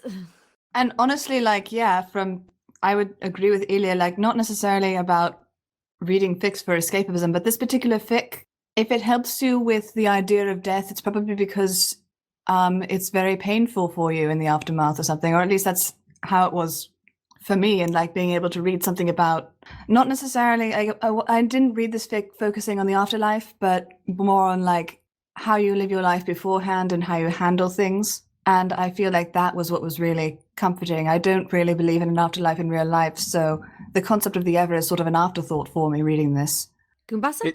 It's kind of like those Chicken Soup for the Soul anthologies, if anybody read those growing up. Those were never a thing in the UK. Someone please explain it, because I always see it as jokes, but I never understood where they come from. Well, they're basically uplifting stories that people write either about real life, about real life heartwarming events, or about life lessons, or that are fictional that deal with the same subjects. And there's So kind of like mum Facebook there's posts. kind of today. it's basically anthologies of mum Facebook posts, but they're Chicken Soup for the Soul, there's Pretty Chicken fair. Soup for the teen soul, there's Chicken Soup for the mum soul, etc., etc. Yeah, and all the stories are grouped together based around the topic that they talk about. There's an entire chapter on death. There's an entire chapter usually focusing on romance and so on and so forth. Yeah, I was about to say, what kind of PG chicken soup for the soul did y'all have? Because mine had, like, stories about suicide, like the blue ribbon and shit. Like, it got pretty dark. It Wow. did, yes. That did not exist in the UK at all. Most I got was Shout magazine with people's problem page. But the reason why I bring it up is because even though they could get dark at times, they were always generally meant to be uplifting in the end. You know, like a Don Bluth movie. Oh god, fuck Don Bluth movies. Really? Damn. I love Don Bluth. Yeah, I love Don Bluth movies, but they scarred me as a child. I used to live in fear of going past the Secret of Nim video at the video shop when we used to go and rent movies. Oh god, then Like sneak past this thing. don't watch Fella Day then. I've watched Fella I watched Fella Day when I was 12. Oh my god. Don't do that. Damn, Don't- I 12? watched it in German Yeah. when I was like 14. No, 12. I've never actually watched that. It's on YouTube in its entirety. It's not a great quality rip, but it's there, and it's something. It's definitely something. It's Carrie Elways, so that like mitigates it somewhat, but it's definitely something. There's only one film in the world where you will see the sea of dead cat corpses dancing on puppet strings.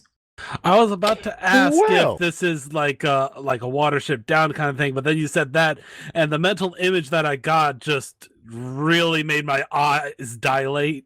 It's a murder mystery. Put it this way: Fella Day is Watership Down on crack. It's worse. Yeah. Holy shit.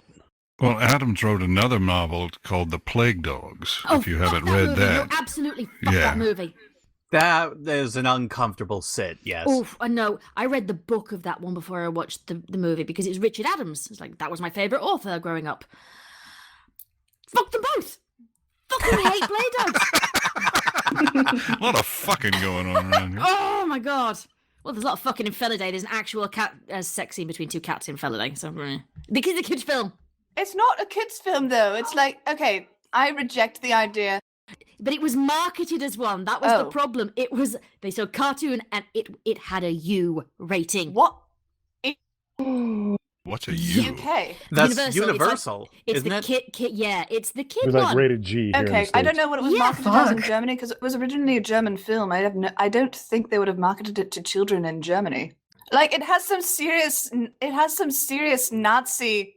It explores Nazi themes. You don't talk about that to young children, even in Germany. I hope not. Nope. But there's still this contingent of adults, even more so back in 1994 when Fella Day came out, who, if anything is animated, automatically equates to children's fodder. Christ. And that would be why there was so much anime that got put on video with like U and PG, which is like, PG-13 and G. We had the exact Oh my same God. problem here in the States. Oh, hey, Bible Black. That sounds nice to rent for my 8-year-old. Yeah, it's there is there's a whole other discussion to have, and there are lots of YouTubers who are much more au fait with this kind of topic, but there is just a huge contingent of the animation backlog of the West that is just, animation is purely for kids, and Fella Day very much falls into that to everybody's Detriment.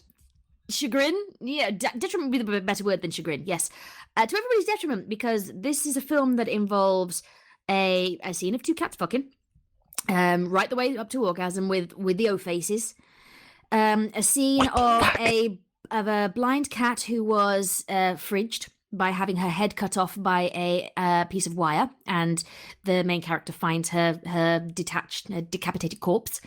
There is a scene of people doing experiments on cats by shaving the backs of their head and then cutting a small hole in their skull and dripping acid into their brains to see what the effect was.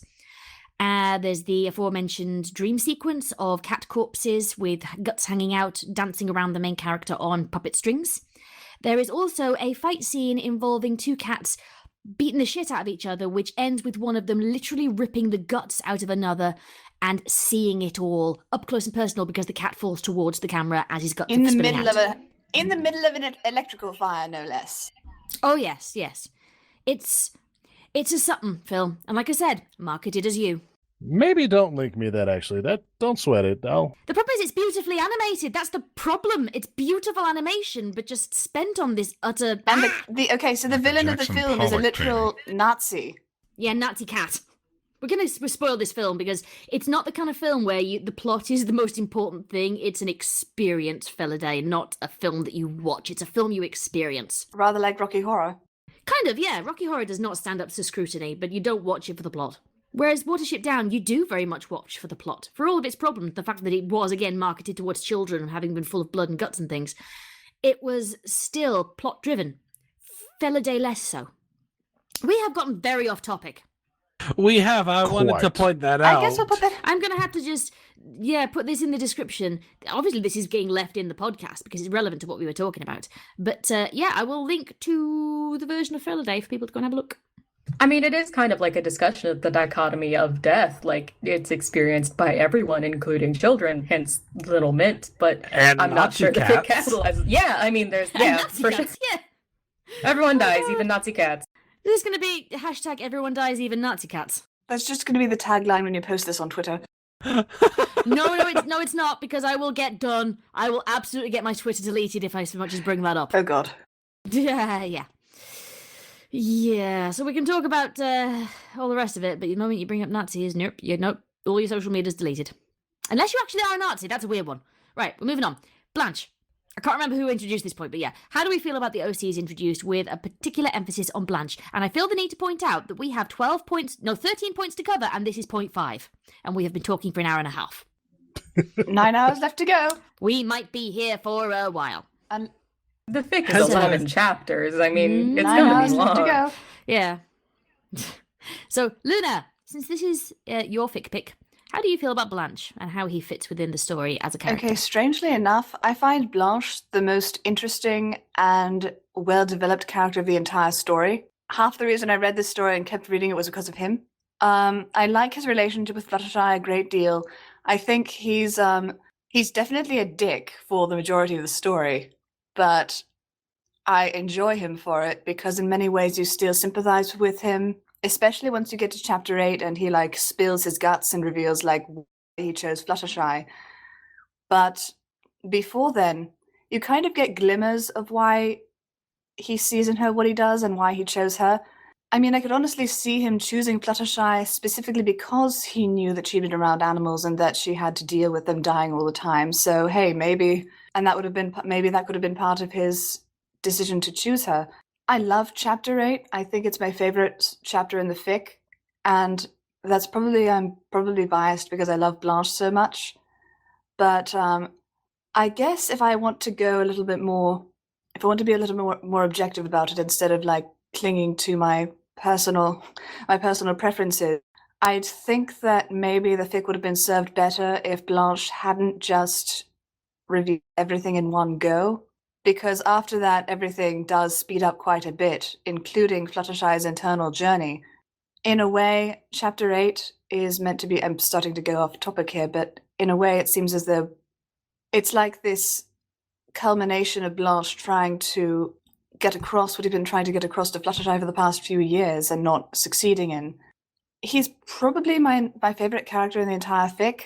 The other OCs do what they're meant to do, but I don't really have a strong opinion one way or the other about them. Illya, you did play one of aforementioned OCs. What do you think about Blanche and your character? Well, there wasn't a great deal of interaction there, except when she walked up to the cabin and she was asking him questions about my character's former life. But when you're asking about Blanche, what questions are you wanting me to answer? I have some. Well, what do you think of him as a character and how he fits within the overall narrative? He is very much foregrounded as a character within his own right rather than just a functional lamp. There's no character fungibility to Blanche. Right, okay. Well, I sort of had a love-hate love, once again, with him. Like I said, I started out listening to the podcast, and so naturally I fell in love with Blanche right off the bat because it was Cygnus. So then but it's just true. No, I picked Cygnus specifically because I thought he'd fit Blanche perfectly. Oh, did he ever? That's a great casting choice, actually. It really was. Yeah, it was perfect casting. But I felt like he was a bit of an ass. I mean, I really do at first. And then I kept expecting him to be unassy later on. And then, like Luna says, Chapter 8 happened. And to me, Chapter 8 was the denouement of the story. This is where everything turned, where you saw Fluttershy begin to absorb the character of Death and become Death. And that was a beautiful chapter. I think he really turned the story around there. And after that, he wasn't really needed until the end, when there were a few things that he helped wrap up. But his character did change a great deal from the time before Chapter 8 and the time after Chapter 8. I liked the character. I was happy with him. How about your character? Because your character was one of the more developed background characters, and it was the very first reaping that Fluttershy did. As that stands as the first one that she took, how do you think he worked? Probably pretty well, since I voiced him. No, really, I accepted this character partially because Luna and I had developed such a wonderful relationship in The Well of Pyrene, and partially because I've never played a character. I was a little bit against type. I mean, I'm old, but I hadn't played that sort of dying guy before, and I said, boy, that's an opportunity. He really was like some older people I know and have known who face death. They don't all do it, but quite a number of them. I've even heard my mother say this. My mother's 92 years old, and she can't even walk anymore. But she's a stout old broad. She's had a couple of bouts with cancer in the last 30 years, and she's pulled through both of them. And but she has to get around on a walker. She's in a lot of pain, and I've caught her once or twice talking about death with not such a disdainful attitude. So I was able to believe in the character of Old Bones a great deal, and so I thought that was a good first attempt. I think Cygnus, what's that thing? I think it is Cygnus. Blanche. I think it was Blanche made a good choice, or the Ever made a good choice on that one, because he was such an easy soul to take. Mami, what do you think of Blanche? See, I had the problem where at first I was listening to Luna's reading of this, but I kept liking Blanche for Cygnus more than for the character. Easily Gotcha, done. told ya. So I had to switch to reading it because I wanted it to be like a fair understanding of who this guy was supposed to be, not, oh, it's Cygnus, but he's being cool in death, you know? Funny. So God, it's so funny because everybody like I say read amen. the fic, like when I was reading the fic in preparation for adapting it, I kept reading Blanche's lines in Cygnus's voice, thinking, okay, he's perfect for this. So See, I had to actively try not to because I kept wanting him to be the character that Cygnus was playing him as. But if you just read him, it's not, that's not written into his dialogue. It's very easy to read him as kind of like a flippant asshole. Like he's very back and forth on whether or not he's a good person, especially in the earlier chapters. And I'm not sure if that's intentional on the author's part or if they weren't really sure how to characterize him because it's an OC and their personality isn't it set or what. But Blanche, I have a lot of mixed feelings on. I did like Chapter 8 where they gave him a bit more depth, but that was kind of like much needed compared to some of his shittier behavior, especially towards Fluttershy at the end of like Chapter 7. Where that part happens where he's like, well, if you don't want to be happy, then I guess I'll just abandon you. And it's like, dude, come on. Such that I'll admit that's not a good line.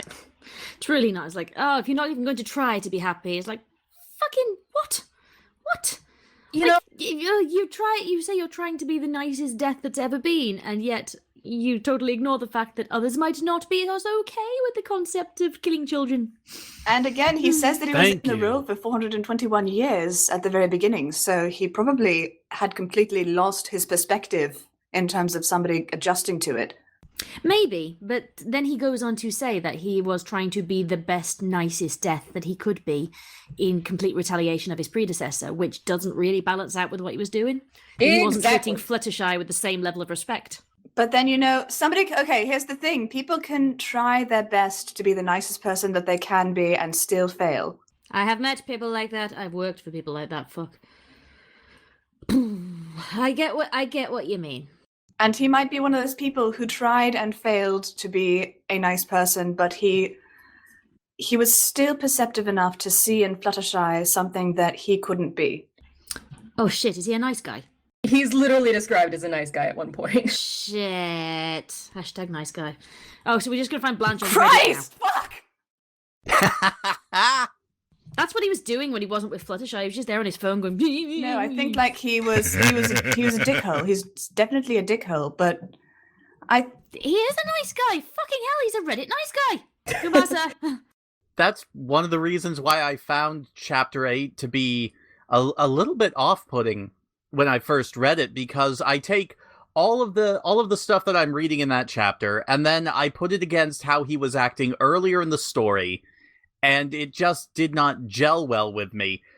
Because Chapter 8 sort of exemplifies, I don't know what you would call it, like a trope in fiction, where it's just one giant info dump that is meant to make a particular character feel more sympathetic, because the author could not really weave that in earlier.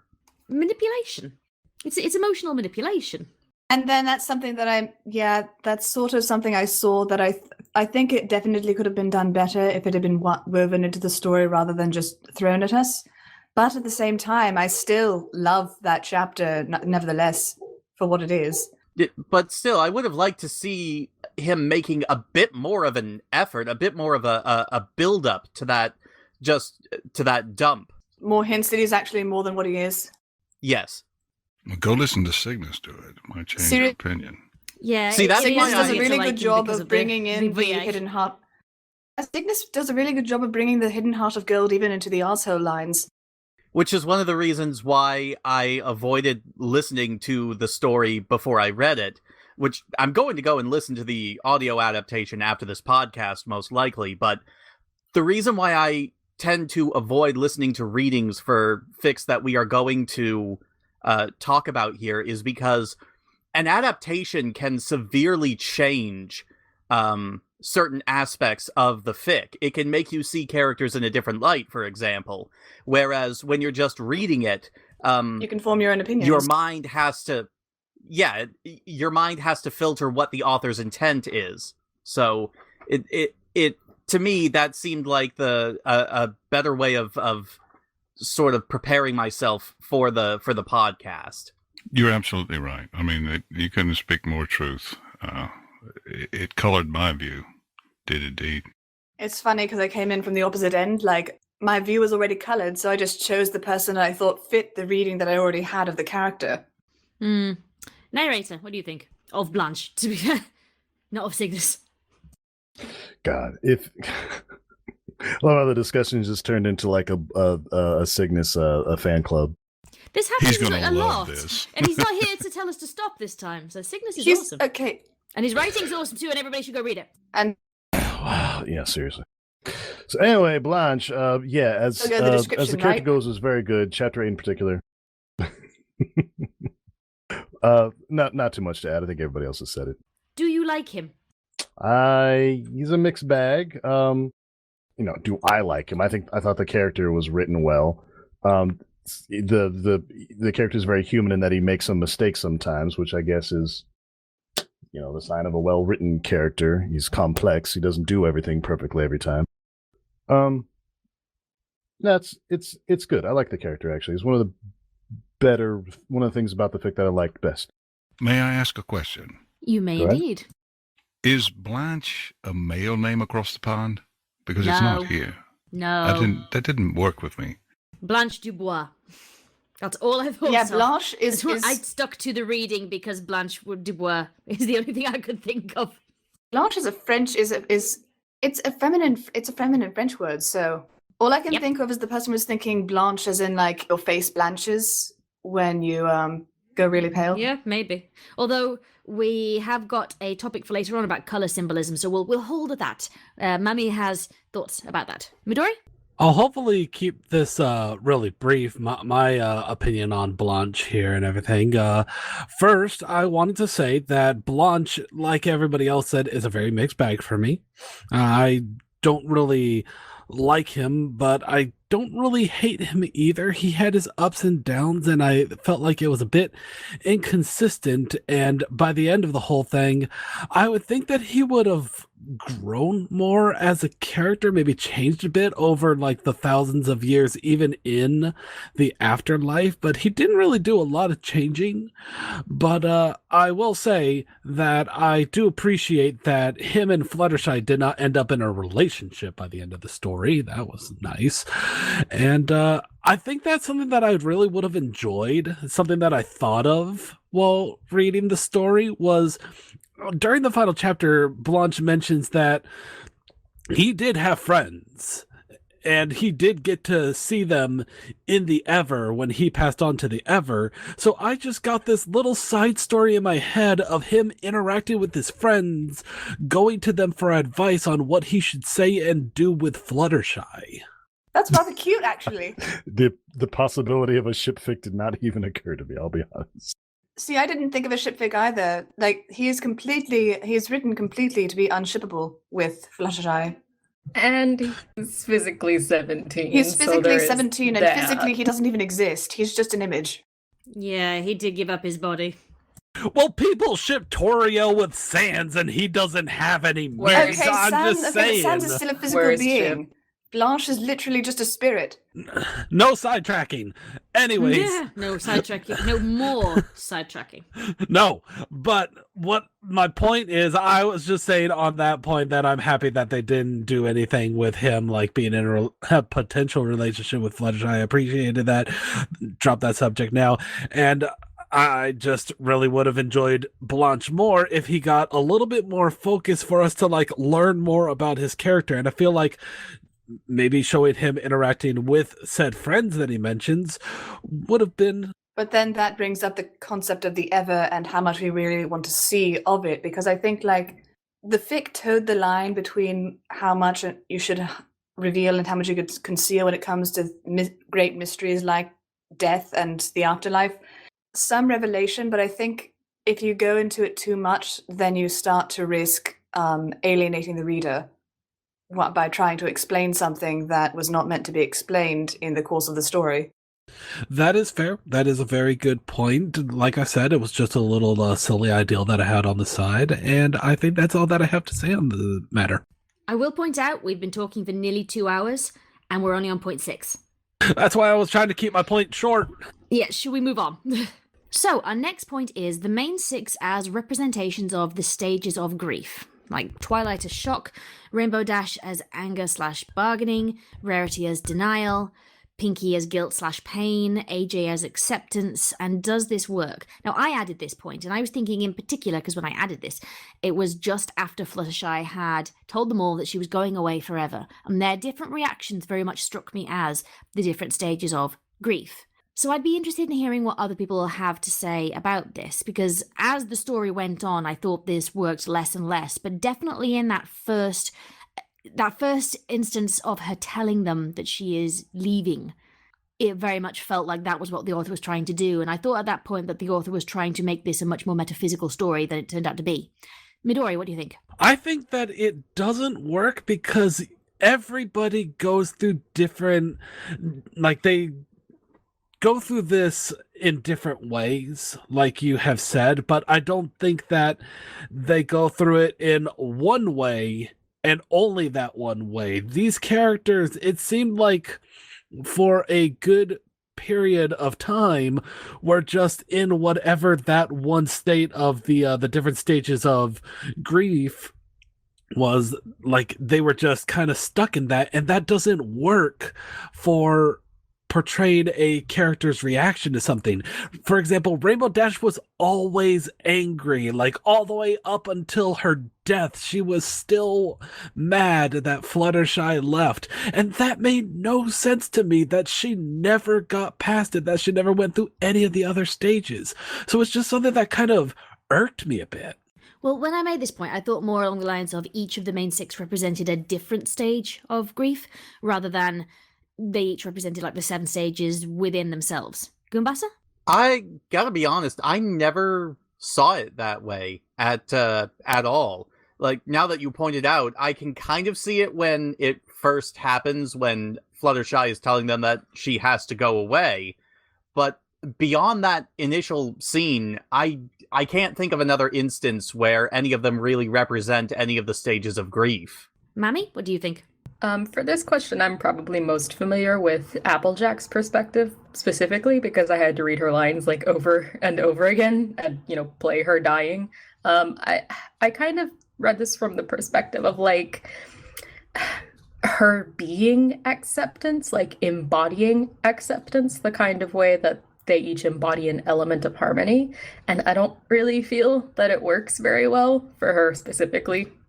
Because she doesn't seem to accept anything that's going on. She just kind of pushes it off to the side until it catches up to her, and then, oh, well, whatever, so bye. Whatever happened to Fluttershy? Whatever, I don't give a fuck about her. But doesn't that, isn't that a form of acceptance, is just going, yeah, well, whatever? I would say not. it's more like- I don't think that's accepting. I think that's just kind of begrudgingly tolerating Resignation. this inevitable thing. Resignation. I don't think that's acceptance. I think they're different things. I don't think the allegory works. No, if it did, that would be a really crappy plot device or whatever. Just because it's they all get the news at the same time, and if the whole point of the stages of grief is that these are things that happen one after the other, or even if not necessarily in order. So I don't think that the author did that, and if they did, it would have been a bad idea. I just simply don't believe in the stages of grief. I think that's a kind of a myth. Kind of with you, actually. Okay, I would be interested in hearing why you two don't believe in the stages of grief.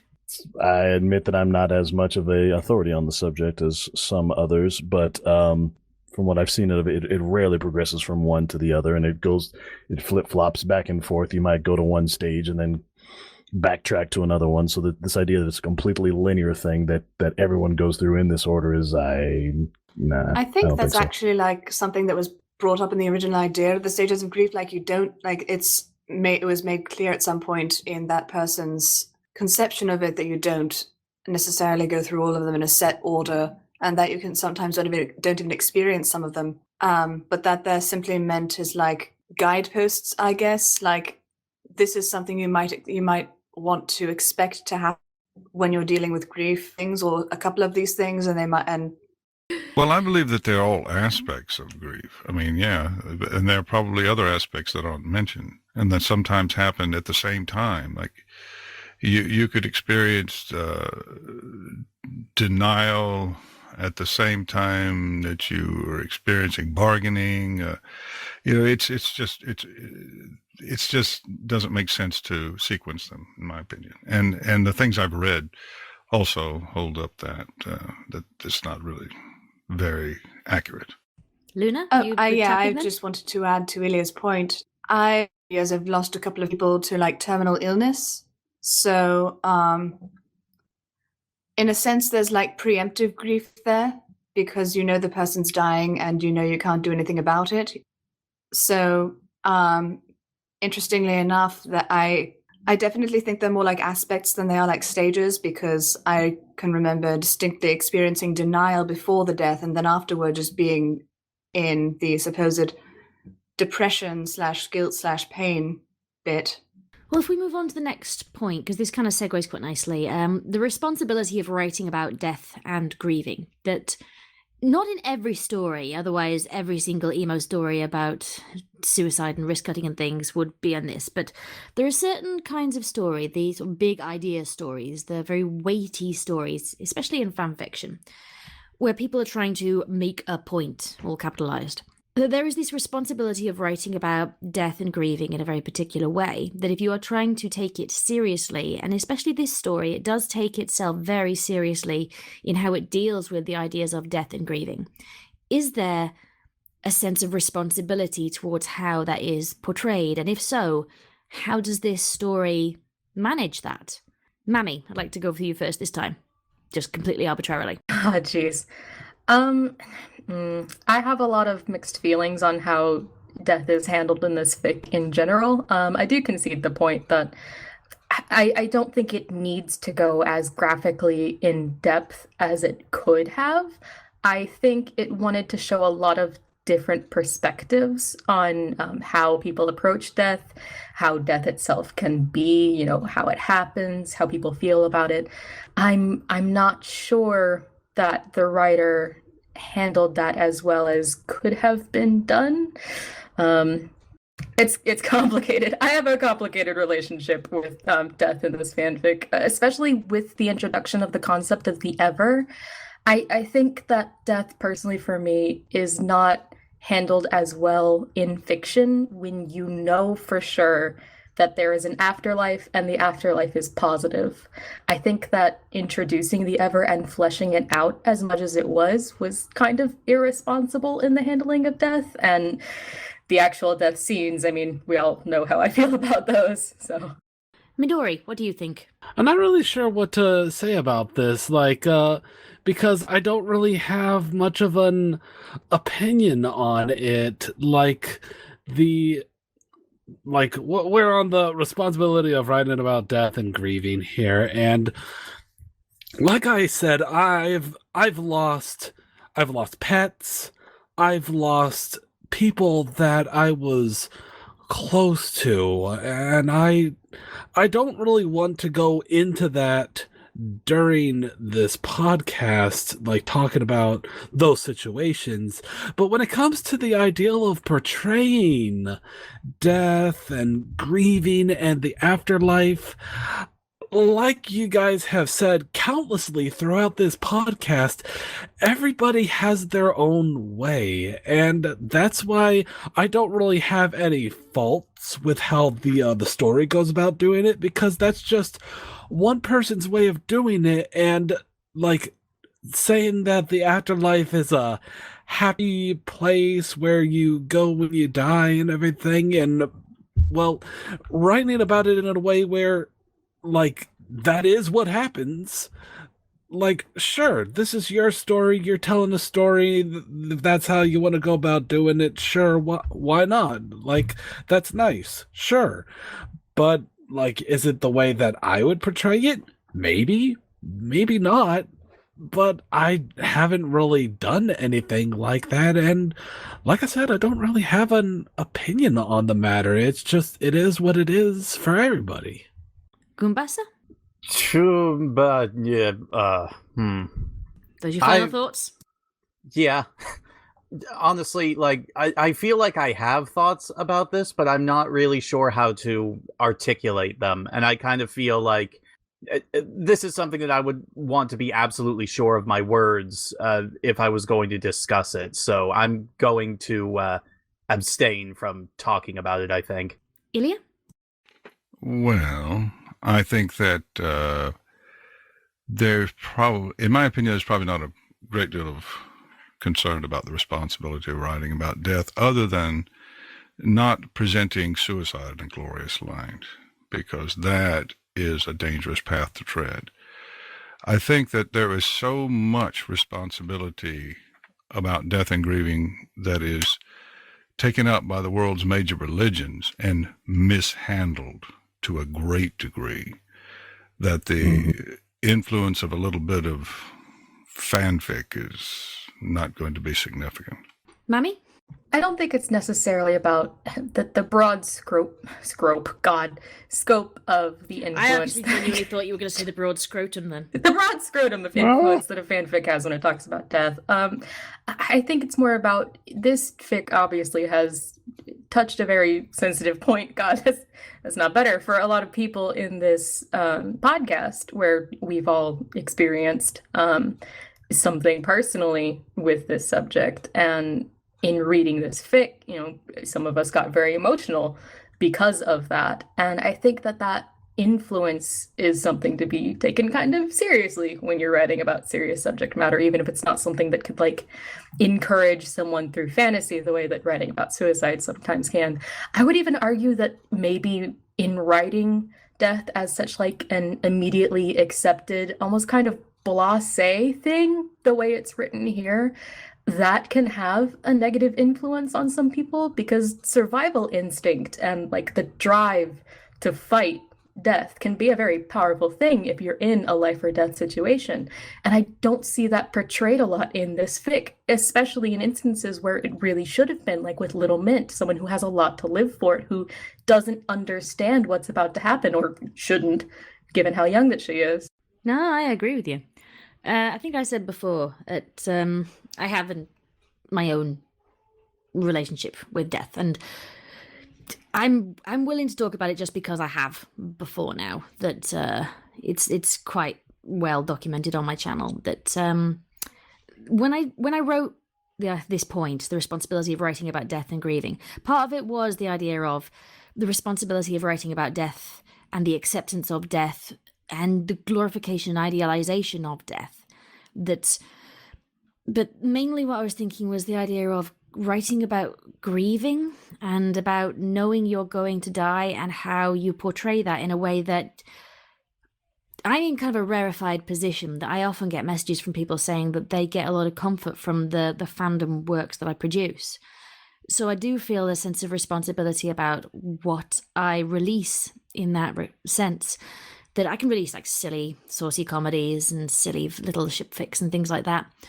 But when it comes to weightier topics, I do feel a sense of responsibility about feeling quite inclusive. And in particular, when it comes to the idea of grief, of making sure that it is clear to people who either listen or read what I do, to know that there is no wrong way to grieve. There are obviously self-destructive ways to grieve, but they are just as legitimate as others. They're obviously not healthy, and if you fall into one of those ways of coping, then it is important to get help as well. But that each stage of grief, there's nothing inherently wrong about how you end up grieving for someone or something you have lost. And I wanted to see that more in this story, because if this story was going to take the concept of death and weave it to be such an intricate part of the narrative, then I believe that there was a responsibility to talk about grieving and losing someone and the different ways that you can deal with that and the legitimacy of each way. And it is something that I've talked about in the past. For those who were not aware, a few years ago, I actually sat vigil with my nan when she was dying. And a few years before that, I'd sat vigil with my grandfather, and I'd held them both as they died. And it was my first encounter with death. It was when I held my grandfather after 3 days of watching him be starved to death by a hospital. And it changes you as a person, being that up close and personal with death. However it comes. For me, it was in a hospital. For other people, it's other ways, other places, other means. But if you are going to write a story about the nature of death, about the nature of mortality, I firmly believe there is a responsibility to talk about the legitimacy of how one deals with this. And I think that there is a paucity to the writing here, that it doesn't really deal with that. That it kind of touches upon it a little bit with Rainbow Dash, which is why I think I probably like her portrayal more than the others, because she does get angry. She has a different reaction, and it is dealt with in a different way. And I wanted that from the others, but they all felt very much of a much. And I didn't like that. I wanted it to be that the fic dealt with ideas of there are different reactions that can be had, and it not to be just a 2-line throwaway bit about a pony that kicks Fluttershy in the face because it doesn't want to die. I wanted to see this, and if you're going to explore the concept of death, fucking explore it. Don't give everybody the same reaction, because then if everybody reacts the same way in this story, on this treatise of the nature of death, and then you don't, all you're going to think is that you're wrong somehow, and that's not how it works. And that genuinely made me quite angry with this story, that I felt it delegitimized anything less than blind acceptance. Right, okay. Fair. I can see where you're coming from. Yeah, that's, I got a little bit angry there. Yeah, sorry. Right, okay, should we move on? Okay, Goombasa, you introduced the next point. The ever and the idea of an unknowable Blur. The unknown, an unknowable Blur. Okay. The ever and the idea of... That's really bad because Blur is a character in Drawn Together. Mami knows who I'm talking about. The unknowable Blur. Don't bring me into this reference. I don't want any part of that. I know that you know this because we had this conversation about Blur, and I need to introduce some levity to this after ranting about Is death. this the flying spaghetti monster? Kind of, yeah. Anyway, didn't know what the was ever here. and the idea of an unknowable, powerful being / force controlling the fates of everyone and being so powerful as to be above any other being. Parallels to religion? Goombasa. This is something that I absolutely do not like seeing in a lot of different fics because, or just in fiction in general, because it's so easy to use it as a sort of a hand-waving crutch. The idea that the Ever, which is talked about as if it is a sentient force, not just a place that you go to when you die, but something that is facilitating this cycle of life and death, almost as if it is a god unto itself. The way that it operates and works and the way that it thinks is touched on briefly in this fic, and in such a way that sort of tries to justify what it does, like not giving Fluttershy a say because the decision was already made. It's justified in that the Ever basically works in mysterious ways, which is something I don't like seeing in a lot of fiction, because again, it's used as a crutch to basically hand wave things. It's like saying it's magic. We don't have to explain it. When you actually look at other pantheons, other gods, one of the reasons why they work so well, like the Greek pantheon, is because they were modeled so closely off of humans. It was their very human hubris that brought about a lot of the stories that we have to this day. And you compare that to the Judeo-Christian God, which is said to be all-knowing and all-loving and all that other wonderful BS that I don't really believe in, that basically kind of tries to justify everything by ignoring it, not trying to explain it. Explains it by not explaining it. That's what I'm getting at. But see, the thing is, even the Greek gods will want somebody's religion, and actually, there are people who are reviving said religion in Greece as we speak. Yeah, Did not know that was a thing. I admit. yeah, Wow. there are Yeah. actually people who worship the ancient Greek gods. So you're saying that Wow. I can finally Interesting. be a part of Zeus's sex cult? Oh man, sign me up for the sex cult. I'm down. Well, if you get a random swan coming up to you or a shower of gold coins, don't touch them. Midori, I'm pregnant. But yeah, here's a thing. Like, we can talk about these myths, like the Norse gods or the Greek gods, who are very flawed beings and very relatable. As seen in the Marvel U. But here's the thing: Mhm. they were once somebody's religion, and the said religions have been revived in the past few decades. So, and part of the appeal of them to people is the fact that they are relatable gods, and that they're not, and relatable stories, and not just not just hand waving of the difficulties in the world. Illya, would you like to add to this? Well, yes, a little bit. When it comes to gods, which we create, the only thing we have as a template is humanity. And so we're always going to imbue our gods with both the positive and negative aspects of our character. As in the Christian God, who is portrayed as being love incarnate. But then, if you don't believe the right things, you might get tormented for eternity. So there's always the good and bad thing. So my main point throughout reading the story was wondering what the substance of the Ever actually was. We get a few glimpses. Mint says, oh, it's beautiful. And after Blanche has been there a while, Blanche talks about how it's not such a bad place, you know. But then when he tried to ask a question, he got chewed out.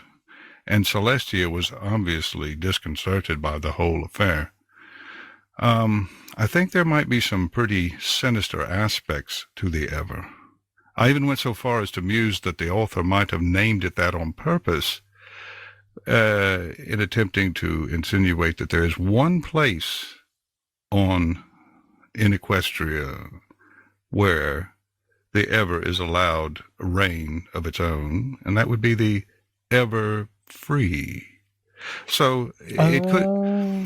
It could be a bit of a mixed bag, if it is, it's because we create gods in our own image. It's the way it works. Mami? I'm really glad that I think it was Goombasa described a lot of religious mythology as a wonderful bag of bullshit or something like that, because I've been avoiding saying that this entire time. I don't believe in an afterlife personally, so the Ever as a concept really took something out of this fic for me. I think if it had been left vague and kind of unknown, that would have been a better semblance of death for a reader of my religious persuasions. I agree. I just, every death didn't have that punch because I knew that they were going to this good and wonderful place. And you can argue whether or not the Ever is actually good. I would say it's supposed to be. Whether or not it actually is could be up for debate, but I would argue against that, considering that the Ever is implied to just erase people who ordinary ponies that discover its existence or get too close to discovering things about it. But then that's also getting into the concept of like the greater good. I mean, what would happen if common knowledge of what would happen if common knowledge of what death is spread across Equestria? If everyone knew when you die, things are great, so don't worry about it, just go die, you know? I mean, so like Blanche explicitly says, I think it's in chapter 8, that the Ever was once known as a concept. Like there was widespread knowledge that ponies die and then they reach the Ever, but the reason that it's not known now, and the reason that ponies have so many varying different ideas, and the knowledge of it has basically been wiped from the collective unconscious or something, knowledge, is because of that one pony, Blanche's predecessor, who completely fucked things up. See, I don't know if it was made explicit that they all knew for sure what was going on and death was just a common thing, or if it was a belief. They didn't really know for sure, but like the fact that it was like a common belief that the Ever was where ponies would go. It was common enough that, but then mysteriously, there's this sudden loss in knowledge. There's this sudden loss in belief in the Ever specifically, even though ponies had previously.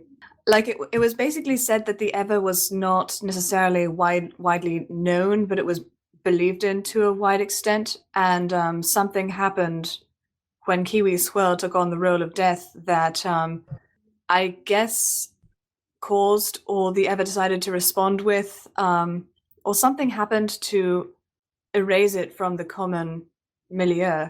I did find that a bit of a plot hole, the idea of the Ever completely died out in a couple of 100 years when it was such a strong thing to believe in. I don't understand why Celestia let that happen. If she was fully aware that the Ever was an actual thing, why would she let the concept of it die out in ponies' lives? Yeah, then you're getting into the question of like, why don't religious people who really believe in the concept of heaven just, go there? I think there's a difference between knowing and having faith, and especially with the parallel of real life religions, there is stipulations in a lot of them for the concept of offering yourself to be a sin, so you can't get to this beautiful, wonderful place if you do that. And I feel like that's kind of a necessary preventative measure, almost, to get all deep about it. Mm-hmm. So I think that, part of it was they didn't ever really know that the Ever was real. It was just a really strong, widespread belief. And then once death stopped being such a cool thing and didn't really explain, oh no, the Ever is great, it was more this terrifying monster is going to come torment you, it stopped inspiring hope in people. Yeah. Right, yeah, people basically just lost their faith in it because they lost their faith in death being able to, being the comforting thing that they thought it was. Midori? This does actually remind me of something that I wanted to talk about on all of this. How did people know about ponies know about the ever before, and how did they forget? How did they learn about it again with Fluttershy being the nice death? Like, who is telling every pony about this stuff? There's even a book that they find that talks about the ever and the succession of death, and I'm like, Blanche, did you talk to somebody like who was having a near-death experience or something, and they like wrote a novel while you talked to them about all this stuff? Like, the book was a very convenient plot device, if you ask me, and the fact that everybody like either knows about the ever or forgot about the ever, it didn't make any sense to me. I mean, I kind of explained that to myself as it's a change in attitude. Ponies stopped talking about the ever to their children once it stopped being like. I think it might have begun with like the way that ponies died. Like, since death isn't supposed to be somebody who isn't already about to die or isn't about to become death. I would imagine that it's simply like, at the time ponies are experiencing, it's just if ponies happen to be around another pony when they're dying, then it's that pony's response to the presence in the room, or that pony's response to the process of dying that that determines that perspective. And if somebody is like, and if ponies are like visibly terrified at the point of death, and every single one of them is, or something like that, and it continues on like that for hundreds of years, then over generations, ponies are going to just stop telling their foals about like a nice place to go to, because they start seeing death as a scary thing, and so it's forgotten generationally rather than like as some kind of magic mind wipe. Mami?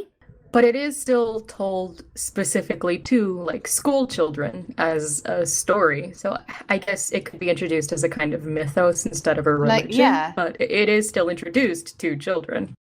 And then there's the idea that maybe they ever stopped being talked about to foals because ponies started to see death as a scary thing when Kiwi Swirl was in charge, and ponies were like visibly reacting badly to their deaths, and it was being seen. And maybe somebody thinks...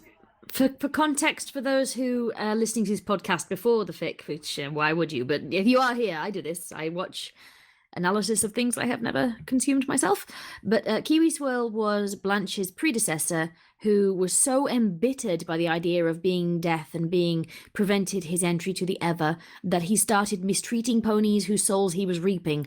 I just thought it was worth pointing that out because we hadn't actually dealt with him at all. Sort of representing different people's attitudes towards death. Some people are really bitter about it and just kind of upset that they have to go, and death can be very unpleasant, or it could be a good thing potentially, depending on who you are.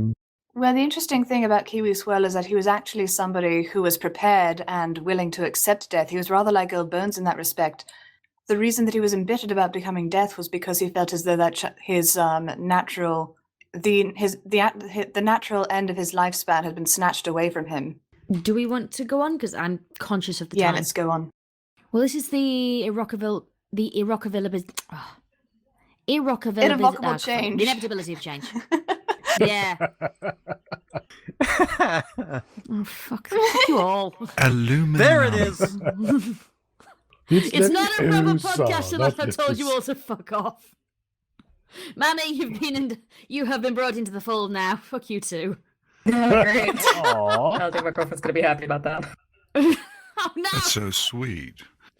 Oh, I say it all with love. Do we want to talk about inevitability and that change? I think we've covered that over several of the other topics. Okay, right, okay. So we'll move on to part 11. 1 second. Part 11 and then part 10. That's the point. How's that worked? It's aging backwards. We've sort of done 11 already as well, really. We did, yes. We mentioned Chapter 8 several times. And I think, at the very least, Luna went very in-depth into it because it was her favorite chapter. Okay, so we're doing apparently part 10 and then part 12. This thing's got the same grasp of numbers as me. That's what I was kind of pointing learning. out. It's got like 9, 10, 11, 10, 12, blank, 13. I don't know, the doc's drunk. 1, 2, skip a few, 99, 100. God damn it! I'm dead. Right. Oh fuck, I'm dead. So, we've got our next point. So our next point was posited by Mami, and it is about colour symbolism, particularly in relation to the soul's colours, the cloak Fluttershy wears, and the OCs. What do these colours mean, if anything? Were these meanings intentional, or purely an aesthetic choice? So, Mami? I put this point because I knew I was going to have a lot of criticism, and this is something I think the story actually does really, really well in a way that I don't see in a lot of fics. I think a lot of thought was put into the colors that go into characters' designs, and particularly the cloak that Fluttershy wears. I really like that when she first meets Blanche, it's described as black and dark repeatedly, but then later on in chapter 2, when she's looking at it closer, she realizes it's more of like a purpley, shimmery kind of color as opposed to like true black.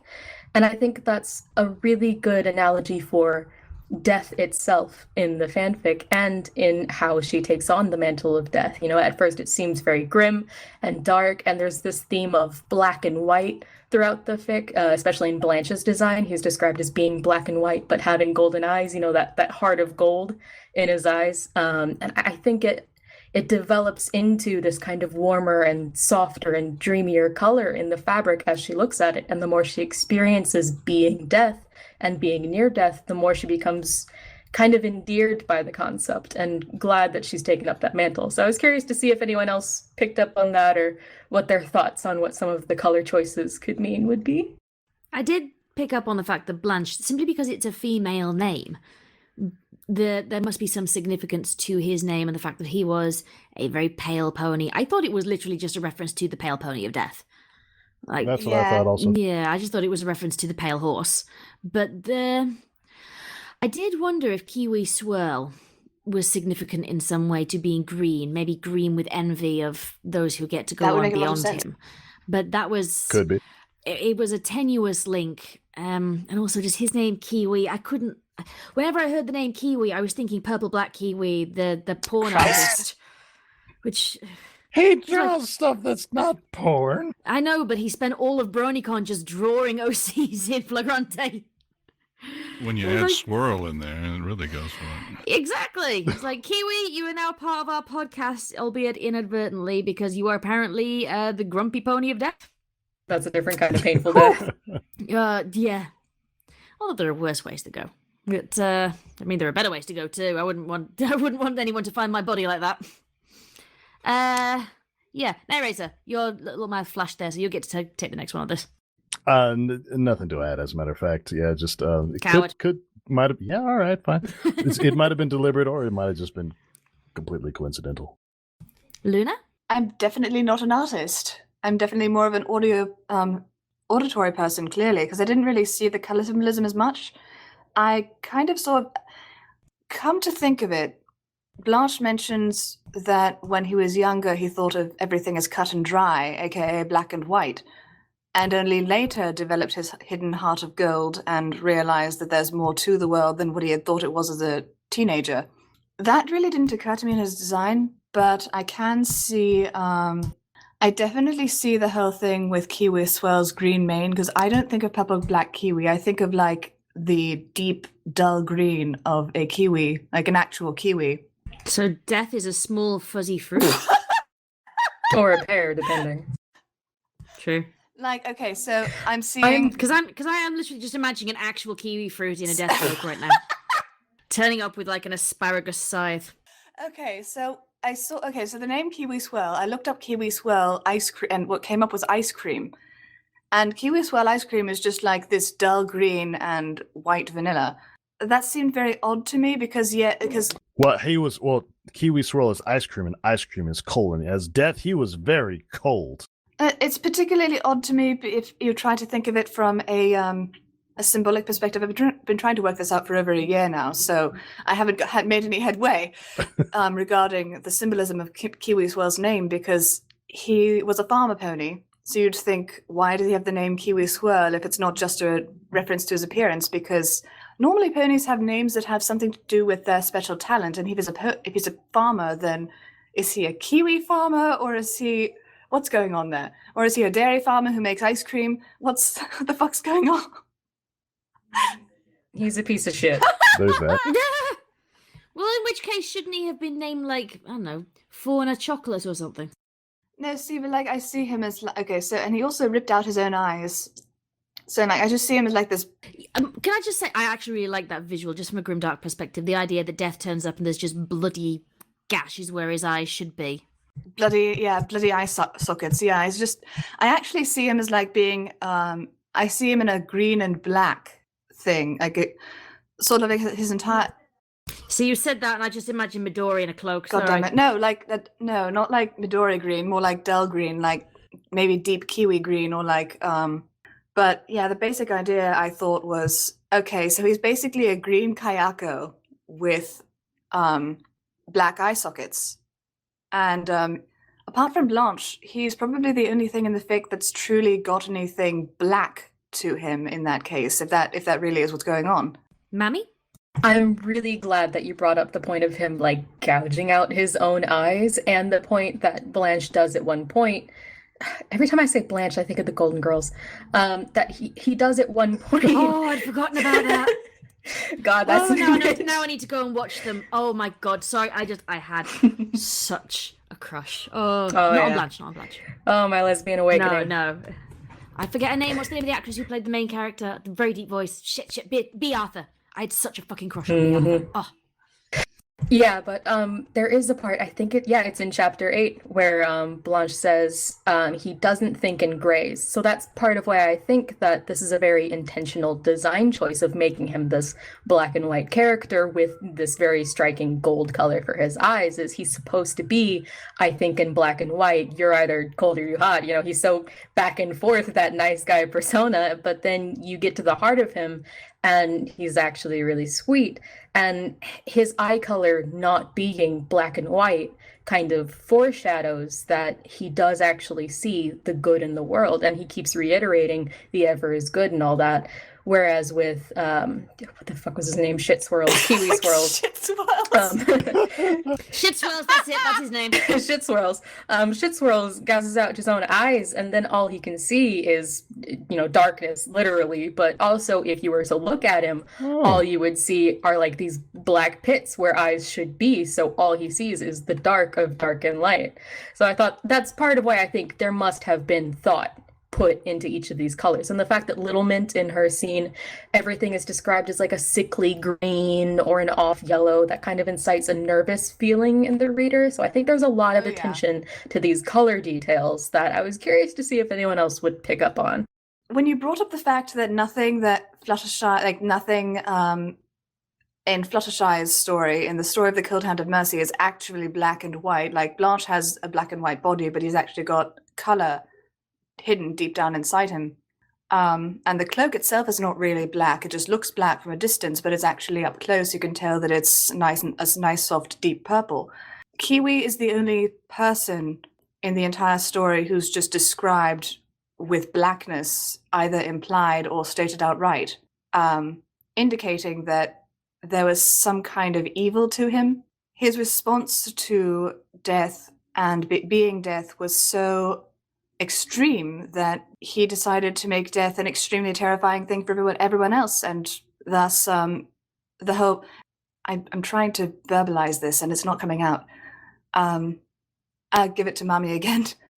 Actually, let's go to NP. All I was going to say was that you guys picked up on way more stuff on the coloration stuff than I did, so congratulations. They outstripped me on this one as well. Yes. See, that's kind of why I picked this point, because I think this is something a lot of authors try to do, actually, where it's either they're just picturing the episode in their head and then, oh, well, this is what would happen, or this is what Rarity would look best in. But then also I think there are authors like this one where there must have been some intent behind the design choices that they make for these characters, aside from just one-off little details like, oh, by the way, she was green. I think there is some purpose there, and I want to highlight that sometimes that is intentional, and I think picking up on that can add to a story where some of its other aspects might fall down. Midori?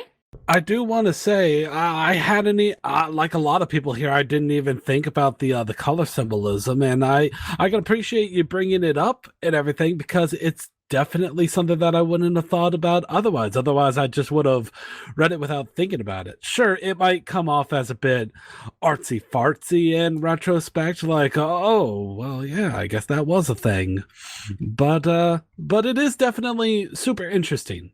And I also wanted to take a moment to say that I appreciate the mental image of me in a dark cloak. It's positively gothic and awesome. A lot better than me in a maid outfit. Wow. How about you've got the maid outfit on under the cloak? That's why you're wearing the cloak, because you don't want people to see the maid outfit, and then suddenly it'd be like, massive reveal! Scribbler, I now hate you. You hated me anyway, you wanted me dead earlier. I did not! Should we move on? Because it's like 2.5 hours we've been in this call now. Yeah, let's move on. And I'm pretty sure there's going to be people bashing on Luna's door to get to the house party soon. Right, on that note, it is Luna's point next. The concept of the Grim Reaper / Avatar of Death being a succession of mortal beings, the rules that said beings must follow, the endless list of dying ponies, what, if anything, do we think these have to do with the messages of the story as a whole? And would anything change fundamentally if we changed one of these aspects? Would a story such as this be improved by said changes? Luna, explain, please. Well, there's a dog outside barking. Woof, woof. I don't know why I did that. I don't know. Carry on. You're adorable.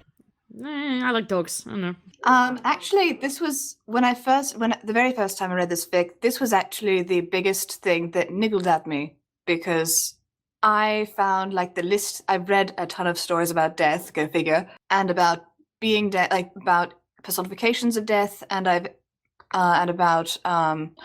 always been fascinated more by the concept of personifications of death than maybe I should be. What attracted me to this fic, but I had already seen stuff like lists and the concept of somebody having to adjust to being death instead of already being used to it because that's the role that they play.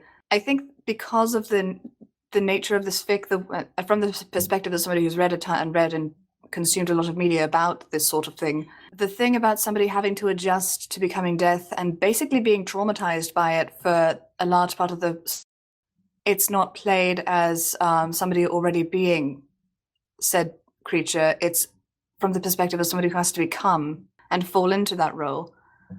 The list, that one was probably my the weirdest thing about the whole story for me, that to this day still rankles a little bit, because I'm sorry, I'm going into my own opinion on this instead of just explaining the point.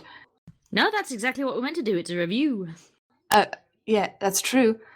I feel like receiving a list, because like I think it was Goombasa who said it before, the concept of somebody having to go around and collect all these different souls and do so individually is logistically unbelievable.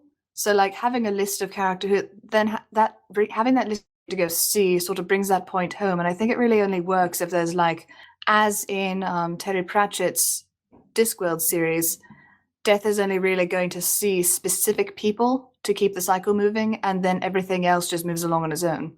Unless like there's a sort of timelessness to it, like, you know how gods and mythical beings exist in sort of mythic time or mythic space.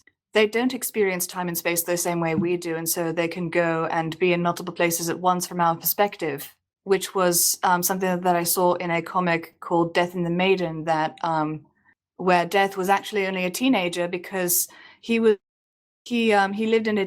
existed in a different plane of time. But I think that the list for me was sort of a problem because, one, it's a little bit cliche. Two, it brings the ever too much into the picture, as we've talked about. And once you bring something like the ever too much into the picture, then you start bringing up a ton of questions that either you need to accept will not be answered because answering them is not the point of the story, or you'll sit there unsatisfied by the story because there is now this quasi-religious thing going on in the background that's not being explained and not being. I think that the story would have worked better if the list had either been given more detail, like, say, Fluttershy is only going to see these specific ponies because personally seeing them for whatever reason keeps the cycle moving, and everybody else she can leave alone, or she's now existing outside of time and can see everybody at once, or she just doesn't have a list at all and just encounters ponies as they're dying, or feels a pull to them or something. I think that could have been done better. That makes sense. Goombasa? Death and the afterlife as some sort of giant bureaucracy is actually a trope in fiction that I really like to see, because I'm not a religious person, as I've stated before, and I do think that if there would be an afterlife of any sort, it definitely would be a very messy bureaucracy, just a lot of legislation, a lot of rules, a lot of red and yellow tape to try and get around. But I do think that it works well here, the way that they handled it, where they tried their best to keep it vague. Like Luna said, they did give a bit too much detail to the Ever, but I do think that keeping it sort of vague and mystical works. It definitely fits the parable sort of comparison that this story was going for a little bit better. Midori? I don't really have anything to say on this subject matter either. I feel like I've said a lot of what I wanted to say about this story. Aside from maybe the show versus tell thing that was a potential next point and everything, I definitely felt like this story should have shown a lot more than it told us happened. But as for the subject matter at hand of the concept of the Grim Reaper being like this succession of ponies and whatever, I don't really have anything to add on the matter, to be completely honest. Illya? Well, I think it depends on what you think the story is about. Is it about Fluttershy and how her character changes over hundreds of years? Is it about her relationship to the main six? Is it about Equestria's idea of what death and the afterlife is? All of these change to a certain extent if you change any of those aspects. If you change the succession, then she's not in the game. Or if you change the rules, then a lot more is going to be revealed. It's just not going to work in any way, I think. Endless list of dying ponies, of course that has to be there because she had to reap her friends. So, yeah, it would be changed fundamentally and might be improved, might just be different. That's my opinion.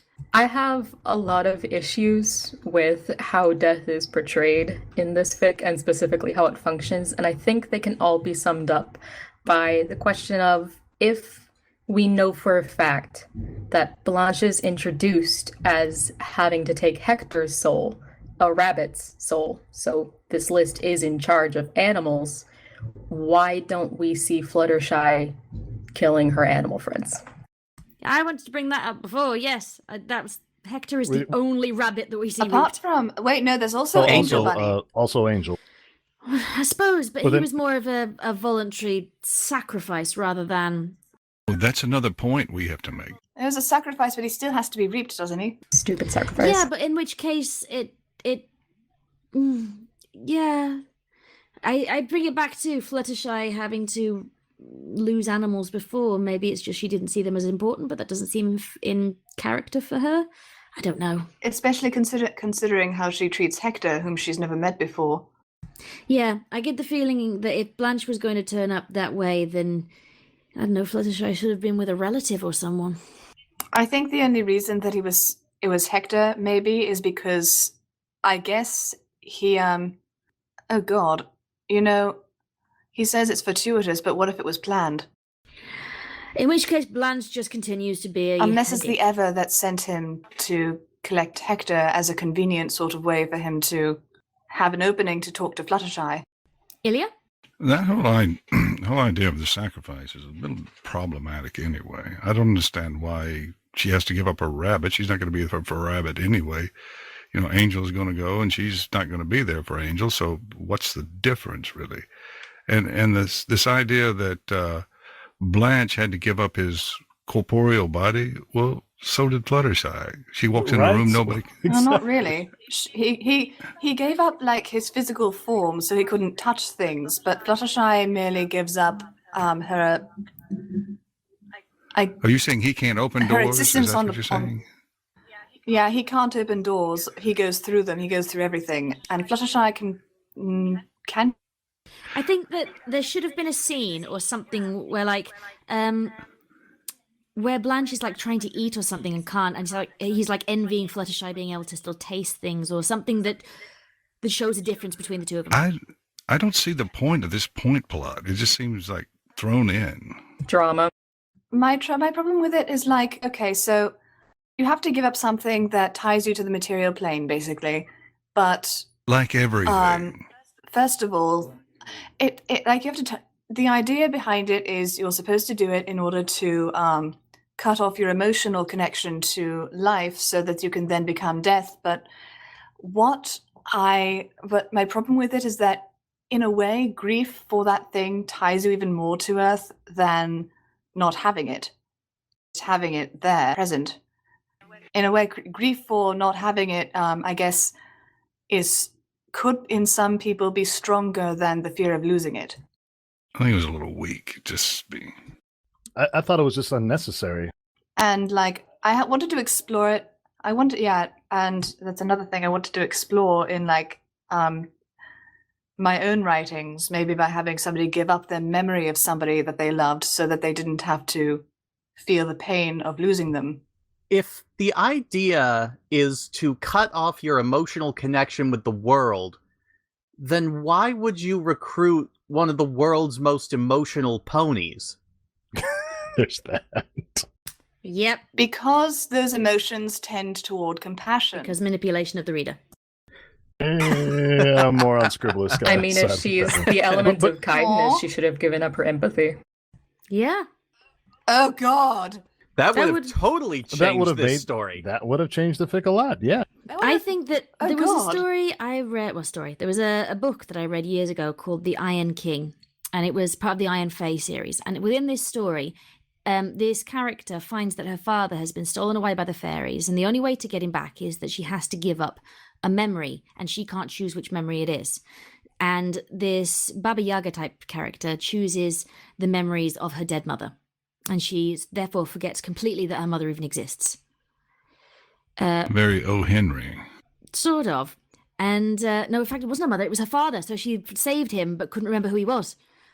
And I think the idea of like taking memories would be better than taking something that links you to the corporeal form. The idea that you can't choose which memories they take away, so like she forgets who Angel is. Let's see. I think the thing was they have to trust the pony to know what ties them to the material plane. Like I was going to have the pony in this Fix-It fic forget somebody that she's very close to. In which case, shouldn't the pony choose which? Well, that's the idea, is that like they have to choose the memories of a particular person that they have to forget. Like in order to become death, they have to give up memories of someone important. The pony who becomes death after Fluttershy, he chooses to give up his memory of reading, and like not like his memory of how to read, because apparently he's a Twilight descendant. He's a Twilight descendant, but he's also had a family, and apparently he is content with his life and content with the trajectory of his children's lives enough that he is no longer emotionally attached to staying around for them, which I think is the purpose of the thing in the first place. Maybe. I think the entire concept is kind of problematic. I agree. Like, you basically have to give up something that represents your emotional attachment to that plane, so giving up a memory of that thing is probably the safest option, and I'm really surprised that more ponies didn't go with it. Maybe. But there's also a thematic thing, like Blanche gave up his body. Like, the idea was supposed to be that Blanche gave up his body because he didn't have anything else he could give up that he was willing to part with. And Kiwi Swirl gave up his sight because I guess he didn't want to see a world that he didn't want to. It was sort of a symbolic thing, like he only wanted to see darkness. He didn't want to see the world he didn't want to see the ever that he was missing, and he didn't want to see, and for him everything was just blackness anyway. But he wasn't missing anything. Sort of felt like this was a point that the author started out thinking was a good part of the plot device, and then later on perhaps didn't work out to be too interesting or important, so he sort of just wrote through it. It didn't seem like it ended up being as important as it should have been in the beginning. How would the story have been harmed if that wasn't a necessary part of becoming death? Like, what would have changed? What would have been different? Nothing, in my opinion. Nothing. It didn't add anything to the story other than some extra angst and what happened to Angel.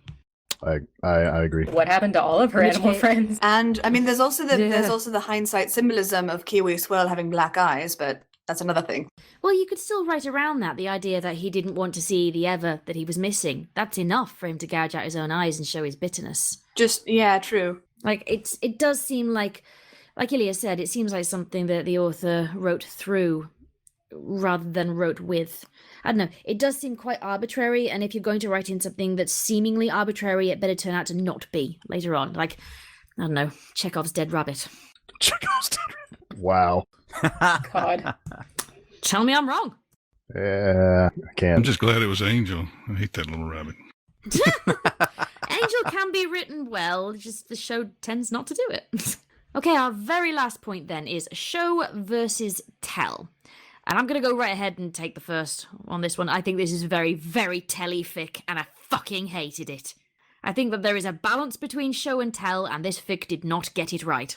So, Midori, you introduced this point. Go on. Yeah, I definitely really didn't enjoy how much this fic told us happened rather than showed us happened. In fact, it actually caused a bit of a flaw in the story itself, in that it not only jumped around in like what time it was, like how many years passed and stuff, like it actually jumped around a little bit as well between scenes, and even like mid narration it would jump around, just like, oh yeah, and this happened.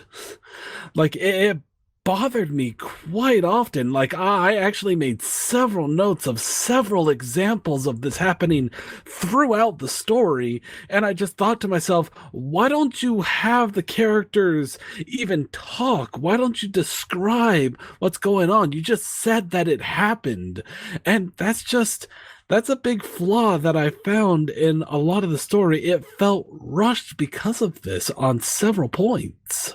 Illya? Yeah, everything Midori said, everything, and especially when the main sick were being reaped. Too often there was a lot of discussion about how they felt and everything, but there was no discussion about her actually telling. There was no narration. There was no character voice in her telling the story of what had been happening to her all these years, and that was just a terrible bit of show. I mean, a terrible bit of tell that should have been a show. No, I agree.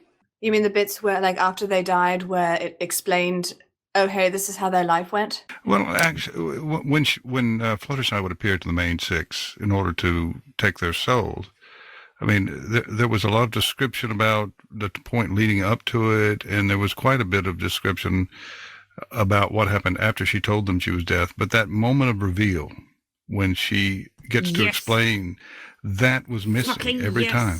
And that really irked me. Fucking yes, I hated that every fucking time. One thing that really, really bugs me in any fic is where people skip over conversations that needed to happen, and they tell us what happened in that conversation without showing us. Because, I don't know, dialogue is really important to me in stories. I think that good dialogue can save a bad story. And by corollary, bad dialogue or no dialogue can ruin a passable story. And that was one of my major problems I had with this story, was that it skipped over the things that shouldn't have been skipped over. Call me a weirdo, but I'm not really a dialogue-heavy person, strangely enough. But I didn't have a problem with the telly aspects of those deaths, because I read into it assuming that Fluttershy had just observed those things happening. And yes, maybe it would have been done better if they just talked about it and had their chance to say it from their own perspective. I definitely agree on that, but I don't think that it's like a absolutely horrible thing that it didn't go that way. It's for me, it's a minor flaw at the most. I'd like to defend the time skips that take place, particularly after chapter 7, because I think it was Mami who described, or it was Mami or it was Goombasa or someone who said that in a way you read this experiencing Fluttershy's journey as your own, or you're meant to.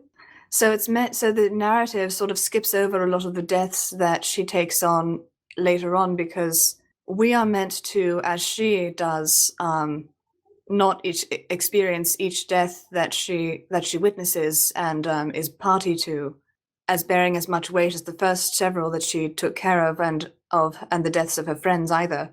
So I think that time skip is just because after a point when she begins to understand the role that she plays, it's no longer relevant for us to explore every single moment, or at least every single moment like the past ones that when it's no longer a turning point for her.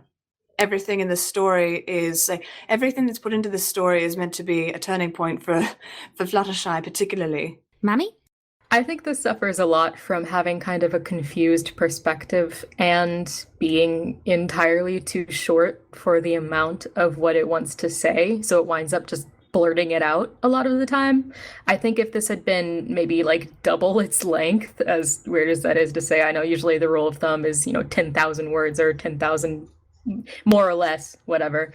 I think this needed to be like 10 more chapters to be able to properly explore all of the concepts it tries to just kind of breeze by, because otherwise it's like, well, wait, what? This happened? Okay, it's 4 years later? All right, sure. I guess we're just chugging along, and it kind of feels like we're on this speeding train. Sarah syndrome. Yes, we're on this speeding train through this landscape of beautiful and horrifying shit. And it's just like, whoa, what? Like trees going by. Okay, all right, that happened, So I think if it had slowed down and taken the time to really savor some of the moments that it sets up but doesn't pay out on, that would have been a lot better. And I think it needed to be less from Fluttershy's perspective, because we spend a lot of it's like Steven Universe syndrome, where the show has written itself into this hole of being from this one character's viewpoint, and in doing that you have to shove them into situations where they may not belong, or you don't get to explore them. And I think if it had gotten away from that a little bit, we could have had some really good moments and some better characterization with some characters that were not characterized very well. Neighrator? Well, it's really tough following Mami. Thanks. I think she said it all. Goombasa? I don't have a lot to add on this either. I do agree with the idea that it was very, very telly. It almost felt like it was trying to mix some narrative styles near the end, where it would jump around from year to year, which is something I'm used to seeing in fantasies that are trying to capture the Tolkien-esque writing style, where it's more the characters' actions that tell you what you need to know about them, rather than getting into a character's head. And I don't think that the two styles meshed well in this story. I've pretty much said my point already. I reckon that this fic did not find the right balance. I'm not one of those people who thinks that the show is predominantly better than tell. I think that some stories can be incredibly good if they are all tell. But I think that if you are going to mix the two, then there is a balance you need to hit. And this fic did not do it. And it pissed me off because of it. Well, my point on that was that my favorite part of any story is always the reveal. I love the reveal, like when Lois Lane discovers that Clark Kent is Superman. Those are the moments. And we had a chance for each of the main six to have that reveal moment, and they snatched it away. Every single time. There wasn't even one. Not even Rainbow Dash. And that definitely robbed Rainbow Dash of a lot of the emotional impact of her death. That she didn't find out where we could see it. That Fluttershy had left her, not because she wanted to, but because she had to. And instead it's just like, oh, I'm sorry for being a bitch. Guess I'll go die now. That seems like a good note to leave this on. You could be right. Alas. Right, so... I will hold fast to my love of this fic. That will never go away. But... Well, we're going to have final thoughts, then we'll do the fic pick, because there are 3 potentials who can pick the next fic. So, final thoughts then. Luna, since you were the... Wait, in fact, no, I'll go last, because you're the fic picker. Final thoughts then. Goombasa? I still maintain that this story is just okay. It didn't do nearly as much for me as it did for others. That's certainly true. But I do think that if you approach it with caution, and if you approach it from the angle of it being a parable about death, it's it's a decent read, but it's not something that I would go back to, I don't think. Illya? I really enjoyed this fic, and I think the main reason is because I don't normally like this sort of gloomy story, but I ended up liking this one a great deal, and it impressed me by being able to do that, so I enjoyed it. Mami? This used to be like my favorite fanfic in the fandom, but in retrospect, after looking at it at just the writing, I think that might have been mostly because of Cygnus. Oh, There are worse reasons to like a story than because Cygnus was in it. Because Cygnus is awesome and everybody should go and read his fanfictions and listen to his stories. I hear no arguments. Cygnus, haha, you're not here to fight me. True. Midori! Final points. Like Goombie said, it was an okay story. Going into it, I think both of us knew that I wasn't going to like this story right away because I don't really gravitate towards like sad stories with an overall melancholic tone. That's kind of why I avoid grimdarks most of the time. But yeah, this isn't my cup of tea. It's definitely not something I'm going to go back to. And even though it redeemed itself a little bit towards the second half, towards the end and everything, it wasn't my forte. Neighrator?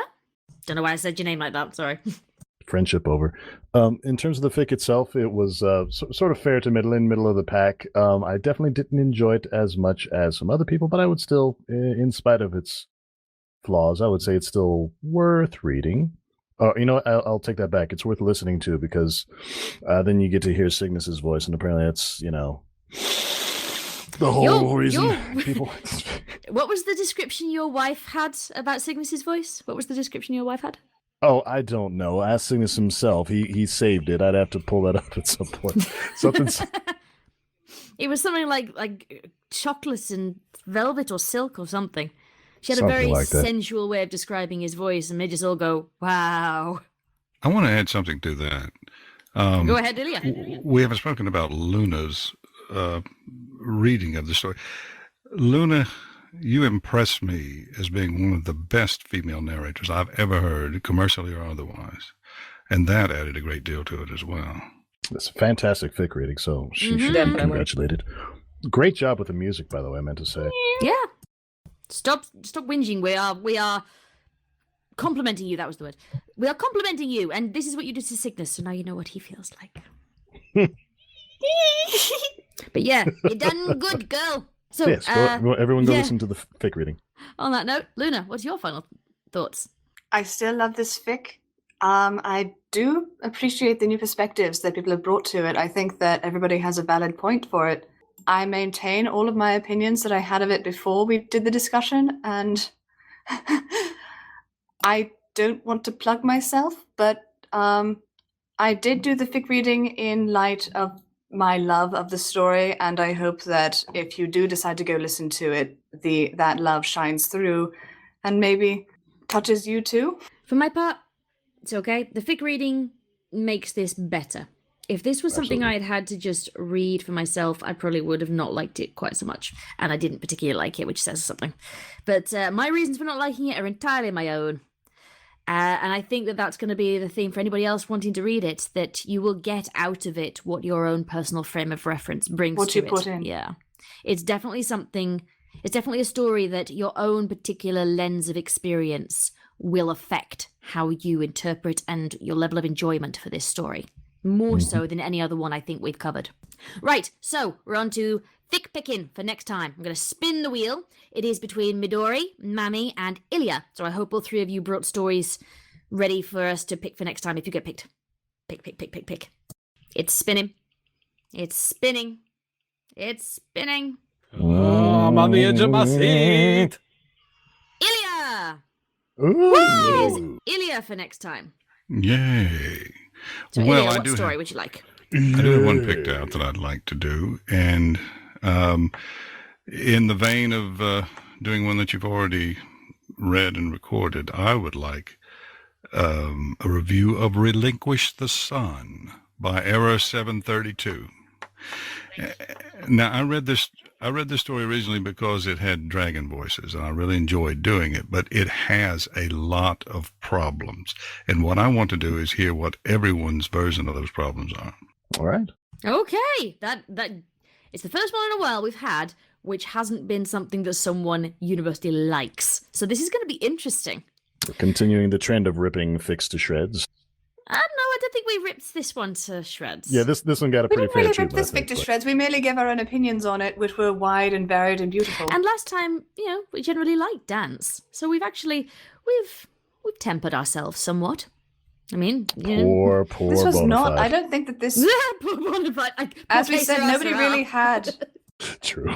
I mean, for Cold Hand of Mercy, nobody really had an extremely bad opinion of it in terms of its quality. Entirely true. Right, we have been recording for 3 hours and 6 minutes. We should probably stop. With that in mind, this has been Them's Writing Words. I have been your moderator, Scribbler, and we are going to say goodbye now. Say goodbye, Goombasa. I can finally die. I don't know what you're talking about. Apparently, I'm the one who's dying at the end of this podcast, according to your lady love. No! It's on recording. You can't deny this. We've got evidence. I did not think you were manipulating my words. That's what I do. Illya! Poor Scribbler and her editing time. Goodbye, everyone. I enjoyed it a great deal. I'm glad somebody acknowledges that. Luna! If the editing this podcast doesn't kill Scribbler, probably this mortal coil will. Midori! Please don't die, Scribbler. I make no promises. Neighrator! Good night, everybody. And after her first installment of our madness, Mami Dulugo.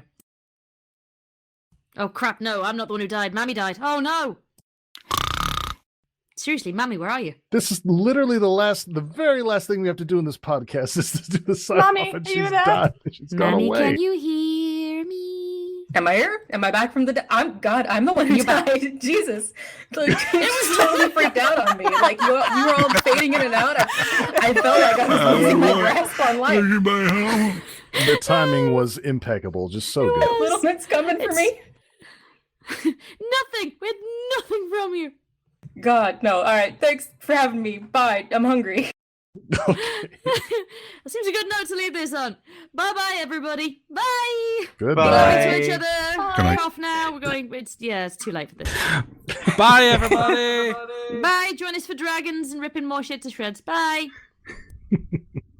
And we're done. Enjoy your date, Mammy. Right. Oh God, thank you. Yeah. Pizza time. I've got- CC's. I also am going to Yeah, toddle we off do right need to this go. second, so 'Cause it's goodbye. 9 everybody. o'clock. I need Same. to. Yeah. I have to be in bed I in need like to an go hour. and greet. And I haven't eaten. I have 20 guests coming in. Oh, and just so so- I need to go and greet people. Just so everyone knows, I took the liberty of dropping the next fic in the chat, so that's Thank in there. you. Thanks. Thank Thank you. Yep. Oddly enough, this one is marked as me having read it, but I have no memory of this fic, so this is going to be interesting. Is this the one where you and I played Changelings and I was your mum? I don't think Absolutely, so. it was. It was. Oh, It was the one oh. where you played Chrysalis. Oh, yeah. Yes, I remember this one. Because I remember Okay. I gave Illya your audition for what's not Heroic Tale. What was the one that came after that? Shit, what's the other story I do? No Place Like Home. Yeah. Yeah, I gave him your joke audition and he went, wow, this is good enough. I'm going to put him in a fic. Yeah, you had me do some readings as Chrysalis after that, too. Yep, we did a Yeah. crack fic Twidash. Yeah. Yeah, I remember that, where you uh, wanted to become a princess. Yep. Rainbow Dash gets kidnapped for like 10 minutes, I think is what it was called. Yep. Yeah. I listened to that one. Yeah, your other half was a really good Chrysalis in that. Thank you. And on that note, need to go now. Yeah, same. Same. Alright, okay. Ta-ta. Yeah, Ta-da, this has been everybody. fun. See you all next time. Yep. Love you all. Fuck off now. Bye. I need my medicine. Bye. Goodbye, everybody.